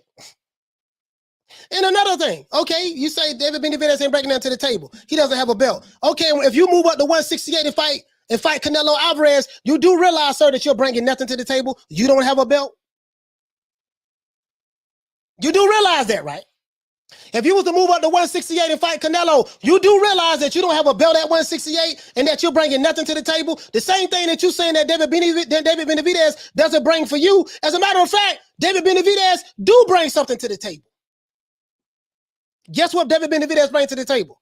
Canelo Alvarez said, and this is not, I'm just saying what the man said. I don't know if he mean it or not. He said, why don't these guys fight each other? If they fight each other, then I'll fight the winner. Okay, well, shit, if he's going to be a man of his word and be true to his word, shit, if you fight David Benavidez, you can get the Canelo fight. Because the winner out of that, Canelo say he'll fight y'all. So David Benavidez is bringing something to the table, but you ain't gonna get the Canelo fight fighting Macy Sulecki. You're not gonna get them. You're not gonna get the Canelo fight at 160 pounds, like you said. You said you are 160 pounder, right? That what you said? I'm sorry. 160 is my weight division. I want to unify. I want to get Golovkin in the ring. I want to bring him to Houston. You know what I'm saying? I want to get Canelo out here to Houston. If they really to come down to 160, this is my weight division. I'm just saying, like that. I mean, that's all I'm saying. You know what I mean? So you know that's it. I mean, I look at the. Let's see what he said when he said that. Let's see what he said when he said that. Like I don't get that. He said David Benavidez bring nothing to the table. Okay, all right. Value is low, and he's not worth as much for him to fight him. This is what the nigga said. When he said that, that's when he lost me right there. Well, you know, I'll fight David Benavidez, but you know, his worth is low. His value is low. He brings nothing to the table. He ain't got no titles or nothing. Okay, but who the hell the white boy you supposed to be fighting in June on Juneteenth? What the hell he bringing to the table? What the hell did Juan Montiel bring to the table? So David Benavidez don't bring nothing to the table. He ain't got no belt, none of that. But Juan Montiel brought a whole lot of shit to the table, huh? Nigga, please. Miss me with that bullshit. Paul Pierce say, I think he the best. Watch this. And Mike Tyson said, I think he the best too. But I need him to do what? Prove it. Prove it. How do you prove it? You don't prove it fighting Suzuki's. You don't prove it fighting Juan Montiel's. No. You don't prove it by being in a fucking weight division for 5 years and had zero unification matches. This man has fought 0 champions in 5 years. He's been a middleweight. And he's only fought 2 champions since he's been in boxing. Now, if you a nigga, if you a fanboy from Houston, Texas, you're a fanboy from Houston, Texas, or the state of Texas, and you're a fanboy of Jamal Charlo, in your eyes, he proved it already. Some people feel he proved it already. Yeah, but he said, Mike Tyson say, different mentality. Different mentality. No, that's my boy. Are you gonna let him starve? No, nigga, we gonna fight and get this money. Yep. This is what I was saying. What Jamal Charlo should have been doing with Daniel Jacobs and David Benavidez. When you had the opportunity to fight those guys, you could have been doing that instead of chasing this one goddamn dude from Mexico. Yeah, the dude from Mexico ain't thinking about you, boy. So since he ain't thinking about you, you should have been making your own legacy fights by fighting your brothers and y'all coming together and making money together. But them dick riding PBC YouTube channels, they was giving you niggas a way out. You don't get no more way outs today. Not with me. I give a fuck about you. And that's it. That's what's going on. Dude, you could have made legacy fights fighting your brothers. Meaning people who look like you. You could have fought Jacobs. You could have fought Andrade. You could have said, you know, man, listen, fuck that. David Benavidez ain't waiting on nobody. He can still continue to fight people. You could have just been fighting people. Marvin Hagler did it. When I say people, I mean fighting those guys who's going to bring that kind of money. But you don't want no tough competition. They don't want no tough competition, man. They don't want no tough competition. So that's what that's what it is. But this ball been taking the easy matches, fighting other balls. They don't want no tough competition. He's content. Jamal Charlo is content. Look at the look on his face. Look at the look on his face. He's content. He's content. He just, you know, just content right there. He just, you know, just going along, Mike. It's no problem. You know, it's okay. It's okay. It's okay. There's no comparison. And hold on. And listen. Watch how. Listen. I want to show you something. There's no comparison. There's no comparison. We did it first, and we motivate even the greats. T. Diddy, where my dog at? What T. Diddy at? We did it first, and we motivate even the greats. We motivate even the greats over here, right? I want to show you something. I want you to listen to this. Again, I give 2 fucks about what a nigga think about me. And another thing, I don't have no emotional attachment to this nigga. I don't have no emotional attachment to Crawford, Spence, Joshua, Fury, Usyk, Tank Davis, Shakur Stevenson, Devin Haney, I don't have an emotional attachment to no fighter. So I give two fucks about who your favorite fighter is. Them dudes back then had a different mentality than these motherfuckers that's boxing today. Yes, these dudes today, not all of them, but some of them. Some of these dudes that's fighting today, they got a whole nother different mentality. And y'all got the nerve to be comparing, these fanboys be comparing these fighters today to the old school fighters. Nigga, how? Nigga, what? And nigga, where? Man, I'm out of here, bro. Let's go. Exactly. You compare these fighters to the old school fighters. Nigga, how? Nigga, what? And nigga, where? How? I don't see it. I don't see it. Why? He got some Twitter followers? He got some ice? He looking mean in the camera? Every time I see him at the fights, he drunk and knocking cameras, knocking phones out of fans' hands? That's it? That's what it takes? Nah, man. I'm just saying for me. I'm just saying for me. For me, I don't see it, dog. I don't see it. I don't see it. I'm cut from a different cloth of fanship when it comes to boxing. I see things, you know, kind of like how I was raised or my uncles raised me and this stuff. Like I kind of see things like, okay, wait a minute, man. Dog, I'm not going to compare. In order for me to give a better assessment of a fighter that's boxing today, I would have to wait till after he retires to sit back and see what he did. What was his accomplishments? What was his level of competition? Who did he try to fight? What fights was he trying to make? What was his skill set? You see what I'm saying? How was he able to overcome adversity when he faced adversity? What did he accomplish? Oh, you know, how many championships did he win? Stuff like, I have to look at all of that in its totality. Right now, I just can't sit back and look at a fighter right now and say, he remind me of this, he remind me of that. No. I'm going to wait till after their career's over with. Again, I that's why I talk the way I talk, because I ain't got no emotional attachment to your favorite fighter. I just don't. You know, I'm not going to be online fighting nobody about your favorite fighter. Not going to get upset if they say something about your favorite fighter, whether it's fucking Crawford or Spence or Joshua or Tyson Fury or Lomachenko or Teofimo or Manny Pacquiao. Man, I don't give a damn. I don't have no emotional attachment to none of these niggas. I just don't, dog. I just don't. If your ass ain't old school, the hell with it. Gotta be old school for me to sit back and it's just a different mentality. Reach back, he said you just saw the contrast between old and new school boxers. Hey, you know the crazy part about it too? Reach back, he was telling Mike, yeah, man, Mike, it's different now than it was back then. You gotta understand it's marketing. A lot of stuff is marketing. Mike, like what the marketing? Like when he was saying all of that shit there, you know what I thought about? This is what I thought about when he was saying all of that shit. You know, you got to look at the marketing and stuff like that. I got to go through management.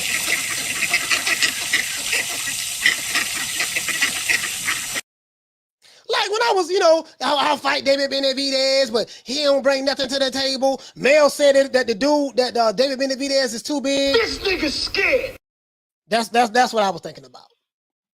That's what I was thinking about. With Jamal Charlo, hold on, as a matter of fact, what the one with Jamal Charlo? Jamal Charlo said it right here. Canelo, you was a stud. You're a little fast-short little motherfucker. You go hard. What do my brother need to do? Go out on Instagram talking stupid to the Canelo fan. Canelo, you got a lot of fans, and we love it. We love the fan base you got. You redhead motherfucker. You been knocking motherfuckers out. Bang. Now what? I'm just saying. You know what I mean? Like, I like this dude 5'7.5". Like, shit, what the fuck you mean? Like, hold on, what the one that when he said David Benavidez too big? Like this shit is buffoonery to me, man.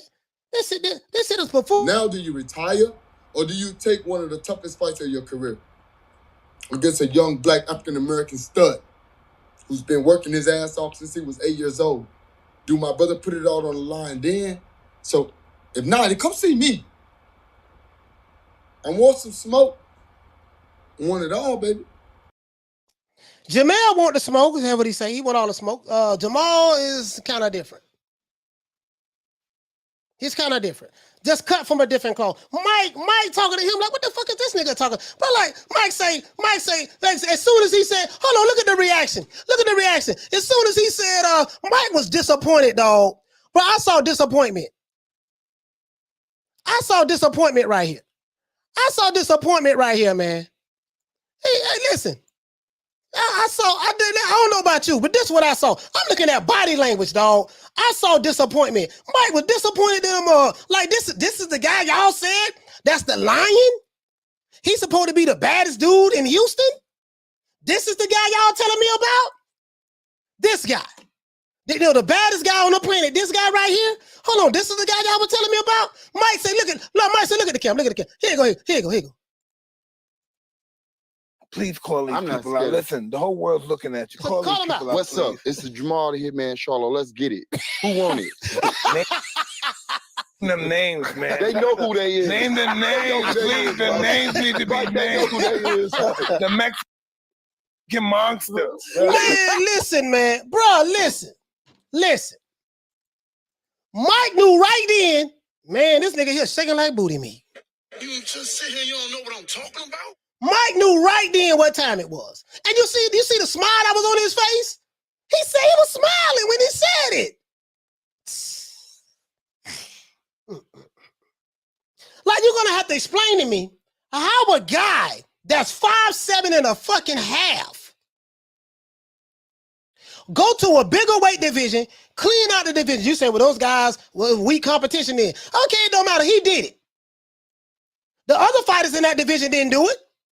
If it was that goddamn easy, why Caleb Plant didn't do it? Why Callum Smith didn't do it? Why Billy Joe Saunders didn't do it if it was that goddamn easy? They didn't do it, but the 5'7" and a half boy from Mexico did it. You got this dude, he's 6 feet tall. He walk around over 200 pounds. The nigga look like he over 200 pounds right here. He got the body frame. He's a big, physically athletic guy. That guy. He can't move up, but the dude 5'7" and a half can move up. And he gotta fight light heavyweights and cruiserweights and super middleweights. He got to do that. But the other nigga who y'all say the monster, he ain't doing shit. You heard what he said? Yeah, what up? No, this Jamal the Hitman Charlo. Y'all know what it is. Get at me. And he's smiling. Mike got to tell him, man, say the names, man. Say the name. Man, Mike got frustrated with this nigga. That guy, that's who you want me to, come on. Yeah, all right, man, all right, it is what it is. It is what it is. He said, but they were Euros. Okay, this is another thing about this. Another criticism is they say this one fighter, the boy from Mexico, they say, and I say this facetiously, I'm being funny because when you mention his name, it says people get their panties in the butts. Can't even mention this guy's name. We like to call it the C word. The C word. When you mention the C word, you say, yeah, but they were Euros. Okay. And the nigga called himself the Hitman. The only Hitman I know is Tommy Hearns. There's nothing Hitman about you, sir. Nothing Hitman about you, but that's okay. Now let's go here. Dallas, he said, you know the real coach. Hey man, I'm just calling it the way I see it, dog. I'm calling it the way I see it. Call it the way I see it, right? So this is the thing that get me, right? This is the thing that get me. They say the C word, the boy from Mexico, yeah, he won, he became undisputed, but he fought nothing but Euro bombs. Now I'm gonna tell you why, if you are a fan of Big Maul, I'm gonna tell you where you fucked up at. If you're the one who said that, I'm finna body you right now. Call the preacher. Let's get the eulogy together. Get the hearse. We pulling up in the hearse with the dark tinted windows, and we're having funeral services on a Sunday afternoon. If you're telling me that he fought Euro bombs, the C word, and that's how he did it, fine. I got you. You're gonna have to explain this to me. If the boy from Mexico, the C word, is fighting Euro bombs, explain to me who the hell Jamal Charlo's been fighting. Jorge Sebastian Highland. Where is he from? Let's see, Sebastian Highland, he's from Argentina.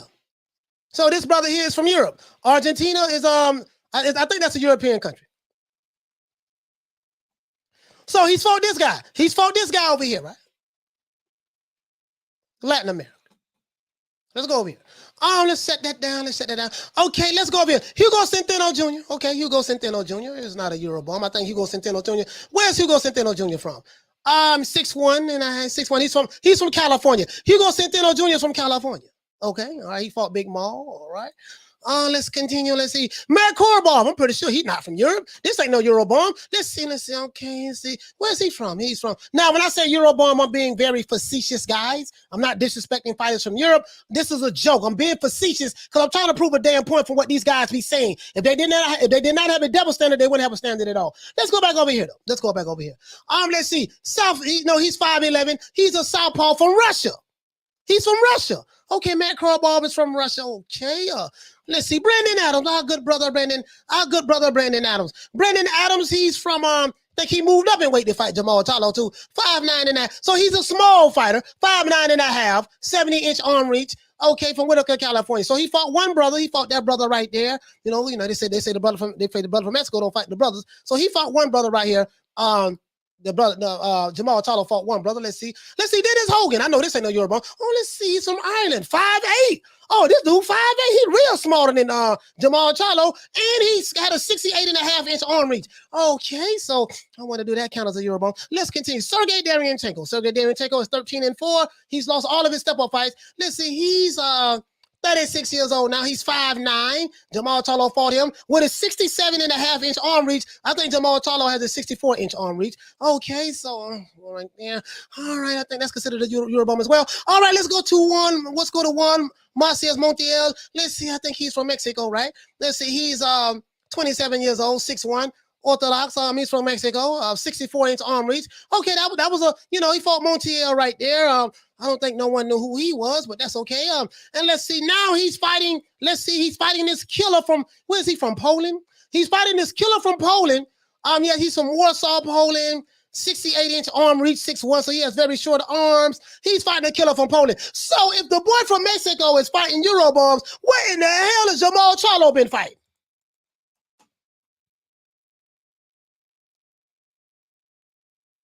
It's quiet. I need a cricket sound. I need a crickets sound effect. Who has he been fighting? Just asking the question. That's why I body him at. If you come over here talking that, well, the boy from Mexico, he ain't fighting nothing but Eurobombs. Who your fighter been fighting? Because from what I'm seeing, one guy's fighting champion after champion after champion after champion. Undefeated champion after undefeated champion, and now he's fighting another undefeated champion. And when I look at the guy who you say he ducking, I'm seeing, Hobo Sam right here, hog head cheese right there, shucky ducky quack quack right here, Mr. Potato Head right there. This dude here, this the only brother he fought, and this brother in the middleweight division, and he was 5'8". Come on, nigga, please. Well, like, when you body these dudes, like, this shit is easy for me to body you on this shit. Okay? He say, so Plant was a Euro. I mean, no, I'm not saying he was a Euro. You got to bring that to the dudes who say he was a Euro. Plant from America. Shit, he's an American, right? They said Plant was the white Sugar Ray Leonard. He was the white Floyd Mayweather. Hell, you even had certain dudes from the Alphabet Boy community was saying that Caleb Plant really is a brother. We have adopted him. These niggas were pro-black, hate white folks, but they made an exception in Caleb Plant rule. They made an exception for Caleb Plant. Caleb Plant came in, got that bag, got 10 mil. I don't know if he got all his money. You know what I mean? And they were talking about he was Floyd Mayweather mixed with a little bit of Sugar Ray. He perfected the shoulder roll. Remember I was talking about the shoulder roll? Color me. He had the shoulder roll right there. Canelo. Yeah, he gonna put the shoulder roll on Big Nello. He gonna put the shoulder roll on the Caleb Plant. He's from America, right? Oh boy, this shit is so easy. This shit is so easy to body these niggas, man. This shit, to be honest with you, dog, it should be against the law for what I'm doing right now. It should be against the law. I should be arrested. I should. It's too easy for me to body these dudes. Come on, man. I told him, listen. But I listened very well. When you go to trash at another fighter saying this guy ain't fought nobody, he didn't see that, I immediately start looking at the fighter that you bigging up. This is what I do. Like Scooby-Doo. He looking over here. I do just like this here. I look right over there. Wait a minute. If he fighting undefeated champion after undefeated champion, you saying these Euroballs, surely you're not impressed with this guy's resume. It's funny when I try to hear these guys make the argument for their guy too. That's the shit that be funny. You make the argument for a guy who's fighting Hobo Sam. Listen, you got we got a plethora. You listen. This guy has the pick of the list.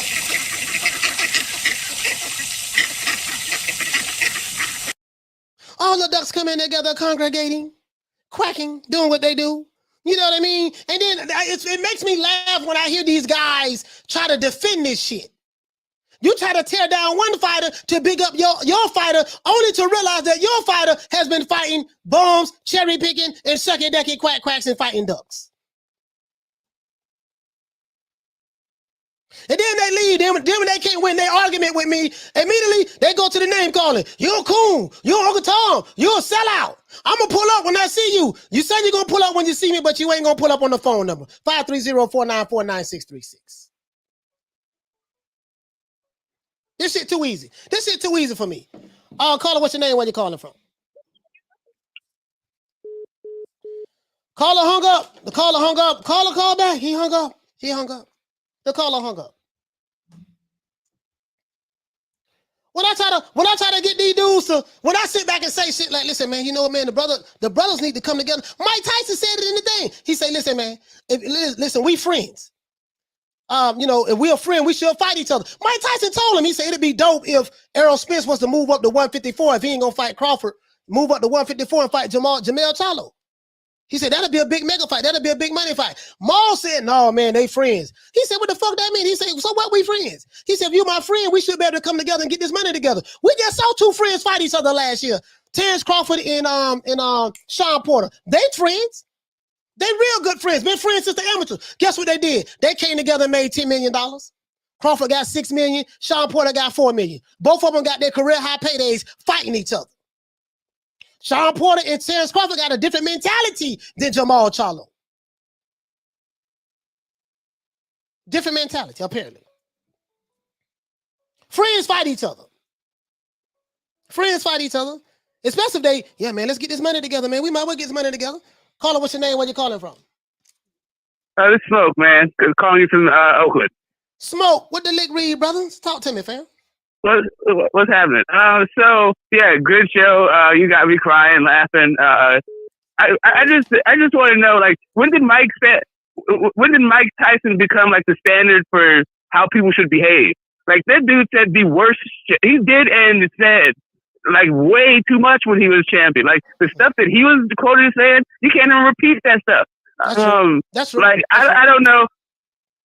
You're acting like this dude like knew how to behave when he was champion. Like, Mike didn't know what the hell to do.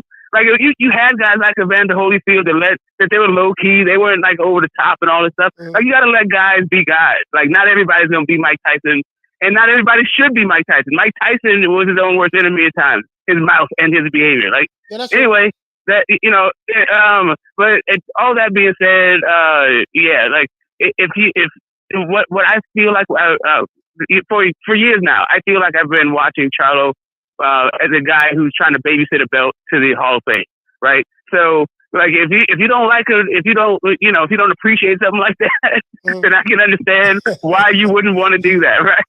Like, you don't want to see a guy babysit for years and then fight him at the end. But like, guys who saw Joe Calzaghe, guys that watched Bernard Hopkins, guys that watched Vladimir Klitschko, you understand what it is. Like, even Triple G, like the very next guy, he's another guy that, they fight him at the end. You get your title defenses under your belt. Yeah. You figure out whatever flaws and what else you got going on. And then you fight guys at the end of your career and, you're a long-running champion and you skate into the hall making tons of money. And that's what I think the guy's doing.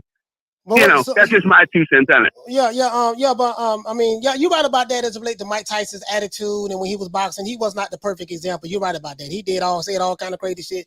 I don't think that Mike Tyson was trying to get Jamal Charlo to beat him. I think he was just trying to show him, hey, listen, man, just how you move and operate and how to get these fights, and your whole attitude and your mentality has to be different. Because in that interview, Jamal Charlo asked him what was the difference between the fighters back then and the fighters now. And Mike Tyson told him, he said, everybody believed we can beat each other. They wanted to fight each other, and they fought each other. So I think that's what Tyson was looking at. Regardless of what you think about Mike Tyson, you think he's the worst person in the world, he's a piece of shit, you don't like him, whatever you feel about him personally, that's you. That's between you and how you feel about Mike. But as it relates to the advice that he was giving Jamal Charlo, I felt like it was appropriate and it was right. We can just agree to disagree on that. Nah. Well, I hear you on the one hand, but even before Jamal Charlo came out, he was talking about like his mentality as a fighter, that he's got to crush the world to his feet and all this stuff. A lot of what Mike Tyson was talking about was based on the way he is. Not everybody was not like that. Evander Holyfield wasn't like that, right? Like, and all I'm saying is, Evander Holyfield was like that. Evander Holyfield wanted to smoke. I'm saying that, no, exactly. He wasn't like all like that. I'm Alexander. I'm the conqueror. He wasn't all that. Like Lennox Lewis was a subdued guy. You're looking at it from a verbal standpoint. I'm looking at it from action. Their action showed that. Their action showed that. I'm just talking about what the Mike Tyson standard was when he's talking about naming names and all this stuff. That's what Mike Tyson does. Like, if guys wasn't out there like naming names, all this stuff. That was what Mike Tyson do. That's what he did. Okay. This is not what everybody did. All right. You know what I mean? That's what he's saying. That's all I'm saying. Like, when it comes to like, like who, are you going to fight everybody out there? I felt like, Mike and Riddick Bowe never got it on before, whatever. But we already know, Mike was in jail and all that stuff. But for the most part, he fought everybody, win, lose, or draw. Like, but Charlo was just like. So let's summarize this, because I don't want to filibuster this conversation, Smoke, because I know how you get. To summarize this, you saying all that to say what as it relates to Jamal Charlo? Oh, I'm saying that Jamal Charlo said, from what I saw and from what I've seen, he's looking to do exactly what a lot of middleweight champions in recent history have done. He's going to get a bunch of title defenses and, see what's up in a couple years. Let me ask you a question. That's what I see. All right, cool. No, go ahead. I'm gonna let you go. Shout out to Smoke for calling in, man. I appreciate you. Smoke said that he feel like that Jamal Charlo's going to get a bunch of title defenses and stuff like that, right? Only problem with that is this. How many title defenses have Jamal Charlo had since he's been in the middleweight division? I can answer that question for you. 0. So if I am to believe that Jamal Charlo is going to have a bunch of title defenses like Smoke is saying, you're going to have to explain to me why he hasn't had one since he's been in the middleweight division for 5 years. When I say title defenses, of course he defended his title, but I'm saying he hasn't fought any of the other champions. That's what I mean by that. He defended his title. I think he won this title. Hold on, guys. I think he won this title back in 2019. He was elevated to it. Caller, what's your name? Where you calling from? Hey, what's up, Coach? This is Bo. Bo, what's going on, fam? Yeah, man. Charlo, man, he's just gonna have to call out for the big fights. And the one thing Mike Tyson made a point about. Friends fight friends. Like, how many times you seen Riddick Bowe and Evander Holyfield fight each other? They were friends. They fought each other 3 times? They fought 3 times. Yeah. You have a history of friends fighting friends. You got to break bread. You know what I'm saying, with cats that's in there, because at the end of the day, it should be a brotherhood anyway. Everybody should be trying to make money with each other. If you can't get the fights that you want, then you just start fighting. You know what I'm saying? The other top guys, kind of like what Mike Tyson was saying. Yeah. I get exactly what you're saying, Bo. Go ahead. You get exactly what you're saying. That's to me, that's what he was saying. Like, listen, dude. Like, okay, you gotta. I hear what Smoke was saying about the title defenses. He got the belt in 2019. He fought Brandon Adams. He got the belt in 2019, and then he fought Dennis Hogan, Sergey Derenchenko, Juan Montiel. Like, dude, like you got a bunch of title. You got a few title defenses, but who you defending the title against? So I mean, that's what I'm looking at. But I get what he's saying as it relates to how a person feel about Tyson. I get too fussed about that at all. If you don't like him, you don't like him. You love him, it's fine. But that's how I'm looking. I'm like, dude, like this dude ain't been fighting nobody. Yeah, and he's really not trying to fight anybody. I understand you want to fight Canelo, but at the end of the day, you had other champions in your division. Somebody was trying to make a fight with you, and you turned him down. I understand he just wanted Canelo and Triple G, and yeah, they high names, but you could have fought Andre, right? You could have fought Murata or whoever, or other cats. Just try to make the big names. You could have fought David Benavidez, but you ain't trying to do that. So. Yeah, it's just sad. The money, and the money was there, bro. Like, you could have fought a lot of those other brothers, and the money is there. Like, my whole thing is this: stop chasing this one goddamn guy, making the sport of boxing your career about fighting this one guy. You got to fight somebody anyways, because you are continuously boxing right now. So since you have to fight someone anyways, why not fight someone that, hey man, if that guy don't want to fight you, he ain't fighting you. You can beg, bitch, moan, cry, do the butterfly, the Tootsie Roll. The man don't want to fight you. It ain't shit you can do about it. So what else are you going to do? Apparently he's content with fighting, Dennis Hogan's and Montiel's and Brandon Adams. And if that's what he's content with, okay, fine. That's the level that he's on. I don't see this shit that they see. And apparently what he's doing is not working. What he doing ain't working. You still ain't get the Canelo fight. So apparently what Mike is saying, you got to do something different. That's all he's saying. Now, whether you like Mike Tyson or not, that's, I don't give a fuck about that shit. Whether you like him or not, you don't like him. They ain't got nothing to do with the advice that he gave him. And he could have got his biggest payday with Andre. Then they offer him like $7 million. He didn't want to take that. He could have fought Danny Jacobs. That fight never happened. You know what I'm saying? But he didn't want to fight him. That's just, I don't know if it's just the PBC model or just certain fighters on a PBC, but it just seemed like most of them kind of act the same way.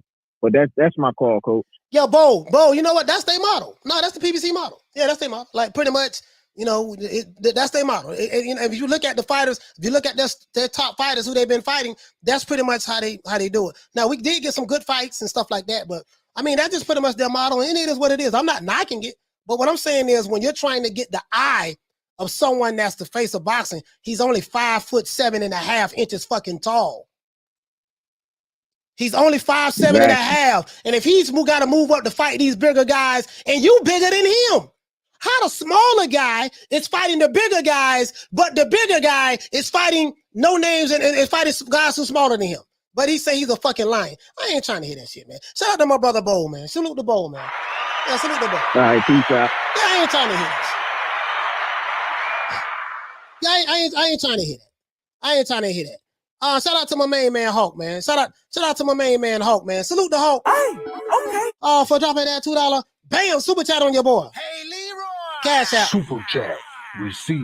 Playtime's over, boy. Yeah, that's all I'm saying, man. That's all I'm saying. Shout out to Roshiki. Shout out to my brother Roshiki. Hey, okay. For dropping that half for bam, dub on your boy. Hey, Leroy. Super chat received. Playtime's over, boy. He said for keeping it real, coach. I appreciate that, fam. Appreciate that. Shout out to my brother Hawk, man. I gotta read what he left too. That's all I'm saying, bro. Like, it's simple with me. Call it, what's your name? Where you calling from? Hello. What's up, coach? It's Derek from Florida. Derek calling from Florida. Talk to me, fam. What you want to talk about? Yeah, one thing too, coach. While I was watching the Mike Tyson show, Mike was telling Charles, yo, why you don't fight the dog? The real dog. He ain't gonna fight him either. Yeah, that's why I said Mike would give him like so many options besides Canelo. He didn't want to fight the real dog, and he like 37 because he said David was too young. He said David was too young. He like 25, 24. Yeah, the real like 37. He like, he didn't want to fight him either. Like, that's crazy. Yeah, you know what I mean. So it is what it is, man. It's like that. That's all I'm saying. Like my thing is, if you're gonna have a standard for one fighter, use that across the board. That's my motto. Okay, if you're gonna set this standard for this fighter, let's set that same standard to all of the fighters. Let's set that same standard to all of the fighters. All this bitching, moaning, crying. Oh, I don't like him. They treating me bad. He don't want to fight me. Oh, he racist. Oh, he did see that. You a coon. You Uncle Tom. You a sellout. Man, these niggas, you sound weak as a man. You niggas talk all this king shit. I'm a king. I'm this, I'm that, but you ain't got no kingdom. Hey, Coach, one more thing. You hear me, Coach? Yeah, go ahead. Hello? Yeah, one thing too. Like, I was gonna imagine, like, what happened if the guy was Tank? How would Tank react? Like, everybody went to Tank fight the big fight. I wonder how he would react if he was there. How he would respond to Tyson. Tyson was saying the same facts to him, like he did to Charlo. You feel me? Yeah, how he would respond to that. That'd be crazy. Like that would be crazy. Like how he would respond to that. Yeah, that's who knows? Who knows? Who knows? It is what it is. Oh, shout out, man. Shout out to my dig, man. All right, cool.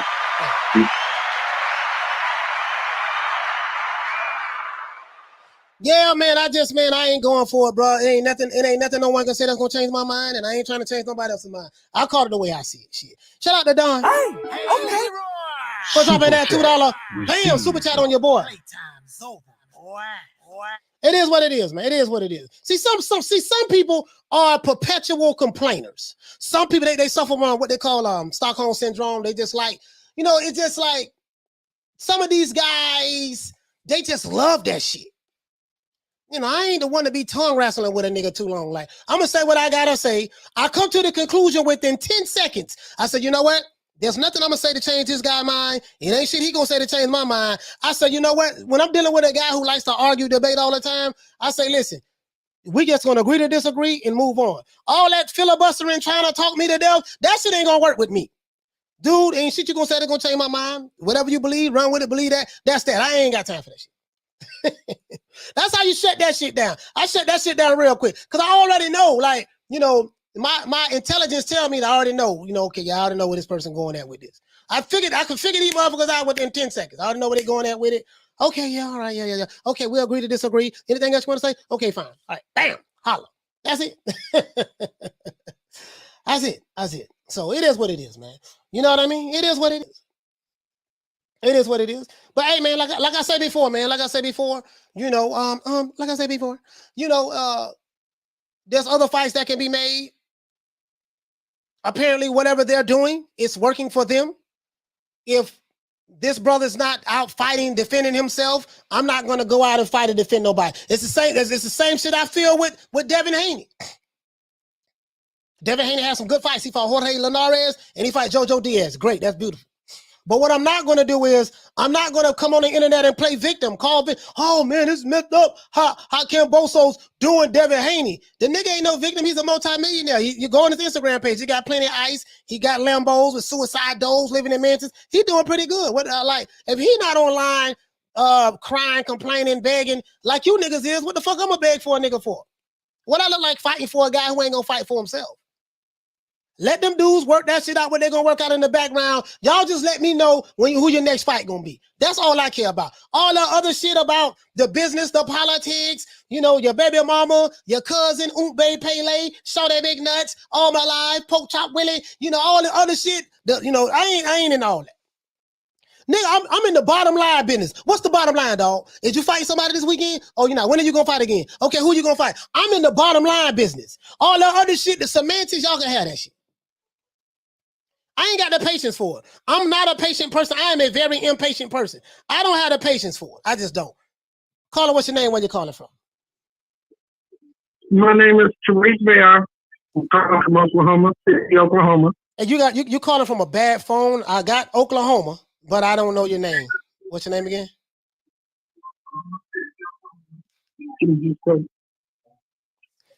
Oklahoma City. My name is Tariq Bear. Okay, Drake Bear. Drake Bear, talk to me, fam. What you want to talk about?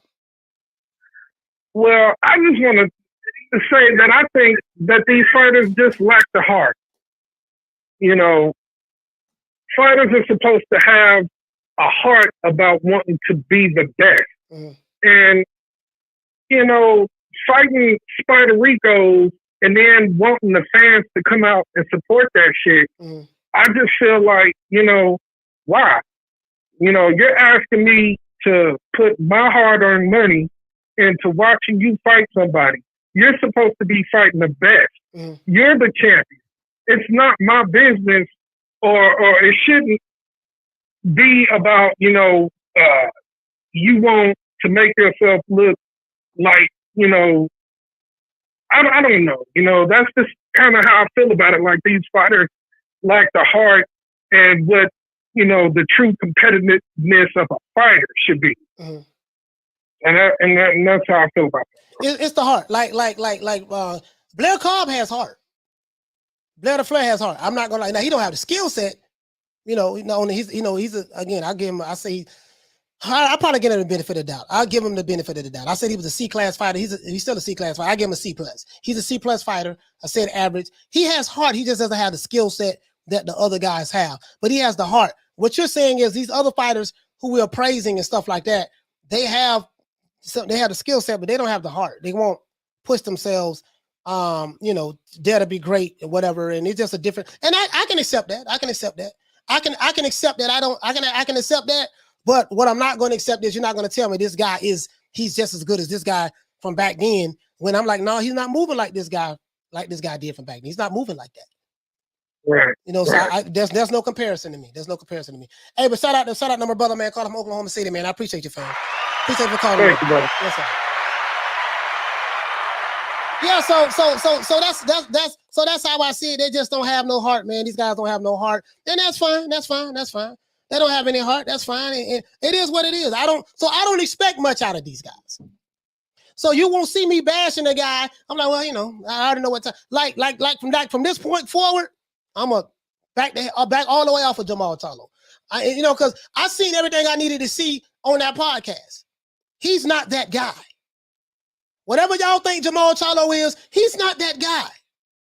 He's a good fighter. You know, he's the middleweight champion. I don't expect to see him having any unification matches. You won't have to worry about him fighting any other champions in his division. But you know, hey, he's a good guy. He's gonna fight the Darienchenkos. He's gonna fight the Montiels. He's gonna fight the Macy Sulecki. He's gonna fight the Dennis Hogans, the Brandon Adams, the Korobovs, the Hugo Centeno Juniors, the Jorge Sebastians. That's his level of competition that he's gonna fight. And all I'm saying is just accept it for what it is. That's what it is. Can't have a mentality, I'm waiting on this one guy, and if I can't get this one guy, I'm going to continue to fight these Uber drivers. Okay, if you're going to continue to fight those Uber drivers, then listen. What you're going to have to do is deal with the criticism that's going to come with it. I'm not a part of any fighter's defense fund. I give a fuck about your favorite fighter. Whatever your hangups is about a fighter, I care nothing about that. Those are your personal hangups. I never get caught up in the emotional feelings of another. I never get caught up in the emotions of another man. If I see another man getting emotional about a certain subject matter or a person, you'll never see me get caught up in that. Nigga, those are your emotions and those are your issues that you're dealing with that particular individual. That shit ain't got nothing to do with me. Other than that, that's it. You know what I mean? He said this channel turning into Pornhub. Pornhub. What the hell is going on? What you mean? What?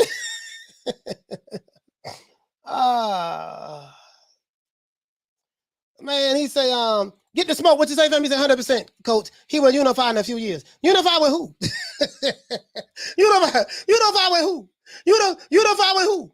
Unify with who? I'm sorry? 160 is my weight division. I want to unify. I want to get Golovkin in the ring. I want to bring him to Houston. You know what I'm saying? I want to get Canelo out here to Houston. If they really to come down to 160, this is my weight division. He said that about 2-3 years ago.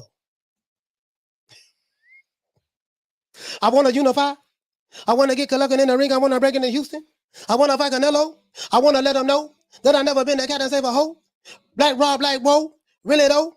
Bam, bam, Bigelow. Certified pimp like a gigolo. Sound like he was rapping. I say, you know, Jamal Charlo, he got some bars. He'll be a good rapper. Caller, what's your name? Where you calling from? Hello. Yeah, so my name is German. I'm calling from Chicago, Illinois. German from Chicago, the Shy. Talk to me. What you want to talk about? Yes, sir. Yeah, most definitely, man. So hey, I just wanted to switch topics for a quick second. Me and my brother, we're big hardcore boxing fans, and right now we are in a debate with the fight with Shakur Stevenson and Oscar Valdez. Mm-hmm. Now, first and foremost, I do believe that Shakur Stevenson is going to be the future of boxing. Mm-hmm. I think after Canelo, leaves as the face of boxing, I really believe Shakur Stevenson will be the face of boxing. However, with this fight, my brother believes that he's going to outbox him, and this is going to be a unanimous decision. I tend to believe that it's not going to be as easy as it is, due to the ability of how Oscar Valdez could fight from the back foot and move side to side. I did tell my brother, man, Oscar Valdez is not going to be able to outbox him straight ahead. But I just wanted your thoughts on how do you think this fight is going to, go? Well, Oscar Valdez and Shakur Stevenson, Oscar Valdez is not going to outbox him. You're right about that. He's going to have to make it a dog fight. He's going to have to come in the pocket. He's going to have to be willing to go through hell in order to get to heaven. And he's going to have to make Shakur Stevenson fight his fight. He's going to have to make it an inside game, rough house, make it real ugly. Because the boy Shakur Stevenson is very quick. He has damn good footwork. He has very quick reflexes. He can counterpunch. He can, fight on the front foot as well as the back foot. So I see one way for Oscar Valdez that's to take a page out of Julio Cesar Chavez's playbook and just go for what you know. Go and try to impose your will on him, cut the ring off, and that's assuming that Shakur Stevenson is going to be backing up. I think Shakur is going to fight him in the pocket, right in the middle. I think he's going to fight him in the pocket. He's going to fight him in the pocket. I think that's how he's going to fight him, and we'll see. I only see one way Oscar Valdez can win this fight. He cannot box him, so he's going to have to. He's going to have to come forward. That's the only way I see it. Yes, I do agree with you. And I do also believe that the first 5 to 6 rounds are going to be so important for Valdez. I think heading into the 7th round, he needs to be at least up by 2 rounds. I believe that if by the 7th round, he's down 4-2, it's basically going to be a unanimous decision. But also, one of the things that me and my brother don't agree that we know that it's not going to happen, it's either Valdez winning by split decision or Shakur Stevenson by knockout. What do you think is most likely to happen out of those two scenarios? Valdez by split decision or Shakur Stevenson by knockout? That's a good question. I think I can see Shakur winning by split. You know what? No, man. I think the mindset of Shakur Stevenson has to be, I can't let it go to the scorecards. Oscar Valdez's mindset is going to be, I can't let it go to the scorecards. So I think they're going to try to knock each other out, or I think it's going to be a unanimous decision. Either way, I can see a split decision for Oscar Valdez, or I can see a unanimous decision. Oh wow, really? Yeah, I can see a split decision. I'm just throwing it out there. Maybe a split decision for Oscar Valdez, or a unanimous decision for Shakur Stevenson. I don't see Shakur winning his fight. If he wins, it's going to be split decision. I think it's going to be unanimous. I think it's going to make it decisive. I'm thinking more like Floyd Mayweather versus Arturo Gatti.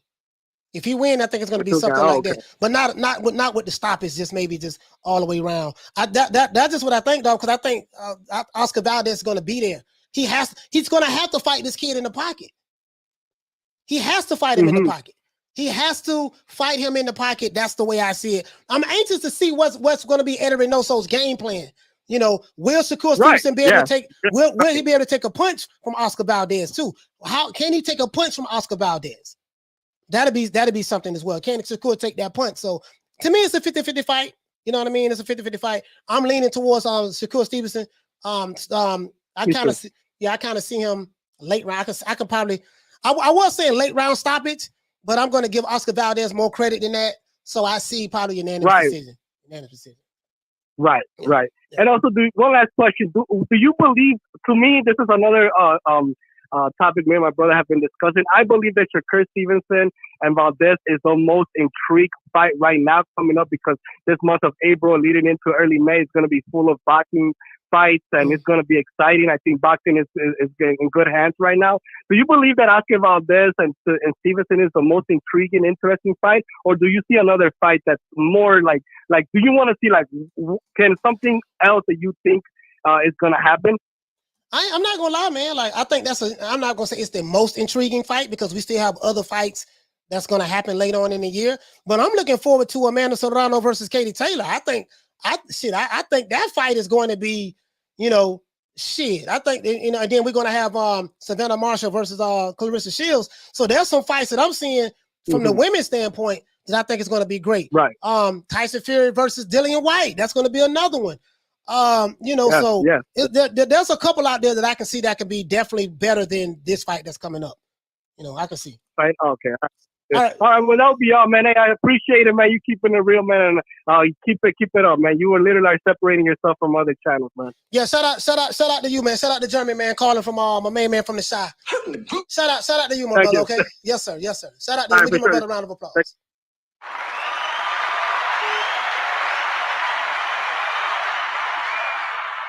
You see what I'm saying? So, it is what it is, man. I mean, I just want to see the good fights. Another thing, guys, I want to say this before we wrap up. It's about, if you're a champion in the sport of boxing, it's about fighting the tough fights. It's simple as that.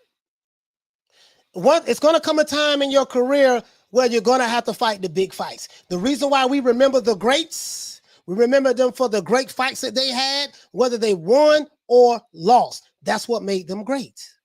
Period. You see what I'm saying?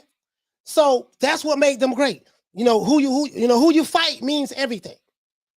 When I look at the history books and I look at your resume and I see, well, damn, this guy don't fought all of these. He don't fought 20 different champions, 15, 16 different champions. He don't fought 7 or 8 undefeated champions. Floyd Mayweather did what he did. He saw all of these champions, stuff like that. Like a lot of these guys, Tyson, he lost to Lennox Lewis and Holyfield. Holyfield, fought the tough guys, even though he got beat. He got beat up in a lot of wars, but James Toney, Lennox Lewis, Riddick Bowe. I look at this stuff. The Roberto Duran. These guys are remembered for the era that they made. See, fighters make the error. Fighters make the error because when you have fights that are memorable, and you have, this is why you talk about the Manny Pacquiao. Yeah, he fought people that catch weights. I'm not a fan of catch weights, but it is what it is. Floyd Mayweather, he fought people that catch weights. I'm not a fan of it, but it is what it is. But the Roy Jones Jr.'s and stuff like that, these guys, they fought the fights. Now, whether you like them or not, that's irrelevant. That's some personal shit. I don't get caught up in the emotions of another nigga. How you feel about a fighter, that's with you. You want to go cry about it, bitch and moan, that's your thing. I'm not finna bitch and moan and cry with you. I'm not the bitch and moan and cry with you. I'm not finna hold your hand through this shit. Whatever you're going through, that's with you, sir. Has nothing to do with me. But in today's time, I only see a couple of fighters that maybe Lomachenko, say what the fuck you want to say about Lomachenko, but he's fighting the tough guys in this division. Facts.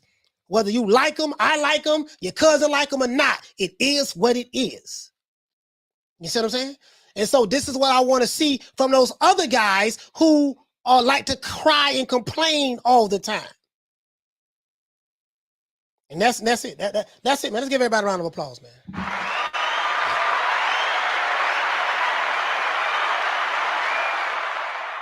Let's give everybody a round of applause. We did that. I want to go ahead and I want to give everybody a shout out. Hold on, man. You know how we do it, man. We do this OJ Juman style. As a matter of fact, hold on, man.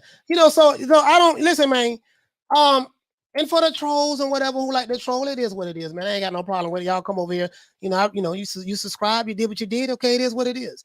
But I'm not, I'm not the guy. I promise you, I'm not the guy. I'm not the guy, boy. I would tell you about your ass in a minute. And your mammy too, okay? Shout out to the Boxing Lounge. Shout out to Honorable Ketsi. Shout out to Manny 209. Shout out to Juan Corrillo. Shout out to Dragon Leg. Will Sargentson. Big Hawk from Maryland. Knockdown 305. Adrian Big 30. Shout out to Mike from Boston. Frankly Sherry, salute. Shout out to F Society. Bernard Burton. Shout out to Cassidy, my brother Cassidy. Shout out to Tony Boswell. Troy Graham. AB Sounds. Kathy W. Salute to you, sis. Shout out to Dean West. Jim 82. 2 Matador. Miguel Chartico. Shout out to the Queen Commissarine, Jay Miller, salute to here to there, True Gritters 402, shout out to Malcolm Roach, Hair Hero Elite, Jay Rodriguez, Folabon, Philo 58, Ralph Reacts, my main man Ron Boy Fresh, shout out to Dantes, shout out to Big Ron, Ronald Finkley, Charles N, Chick, shout out to Damian Bennett, shout out to Lonnie Laughlin, shout out to the Queen Love Green Eyes P, Charlo, Ahmed, and Jaguar Atama, shout out to Thomas Jones, Jason Dockery, and the Queen Fistiano Fights, and the Queen Misfit. Shout out to my brother Retro Boss in the documentaries. Shout out to Schoolo X-Man, Mark Nass from ATL. Shout out to Rider of the Storm and Carl Hansen. Shout out to Philly Fly, the Queen Bless 365, Ace Need, Dr. Paul Evans, salute. Salute to the Queen Ava. Shout out to Mr. Pads. Salute to the Queen Arlette. Salute to the Queen Lisa Bales, my big sister. Shout out to my main man from Detroit, Smith and West, and my brother Punch Perfect Boxing. Also, let's give a shout out to all of the callers. Shout out to Jarvis from Brooklyn. Shout out to 8056 from New York. Shout out to Dirty Red from Mississippi. Shout out to M1 from New York. Shout out to D-Ray from Omaha, Nebraska. Shout out to Jake from Rochester, New York. Shout out to Asia from Dallas. Shout out to the brother who called from North Carolina. Shout out to Irvin from DC. Shout out to Omar from Texas. Shout out to Electro Jed from New Mexico. Salute to you, fam. Shout out to VA Money from Virginia. Shout out to P. Johnson from Charlotte. Shout out to Smoke calling from Oakland. Shout out to my brother Bold. Shout out to Derek calling from Florida. Shout out to Drake from Omaha City, Oklahoma. No, from Oklahoma City. Shout out to my brother from Oklahoma City, and shout out to German from the Shad. Other than that, that's it. This is our boy Coach Malachi Williams signing out. New Media Today, USA boxing. He said, Coach, who is your new old school favorite rapper? My old school favorite rapper, Tupac. But Eazy-E, Tupac, yeah, Tupac. It'll be Tupac. Of course, I got Nas and all them other guys, but for me, it's Tupac. Other than that, that's it. This is Coach Malachi Williams signing out. New Media Today, USA Boxing. You know my motto, guys. I'll see you guys tomorrow, 3 o'clock Eastern Standard Time. Don't meet me there, beat me there. Peace. Man, I'm out of here, bro. Let's go.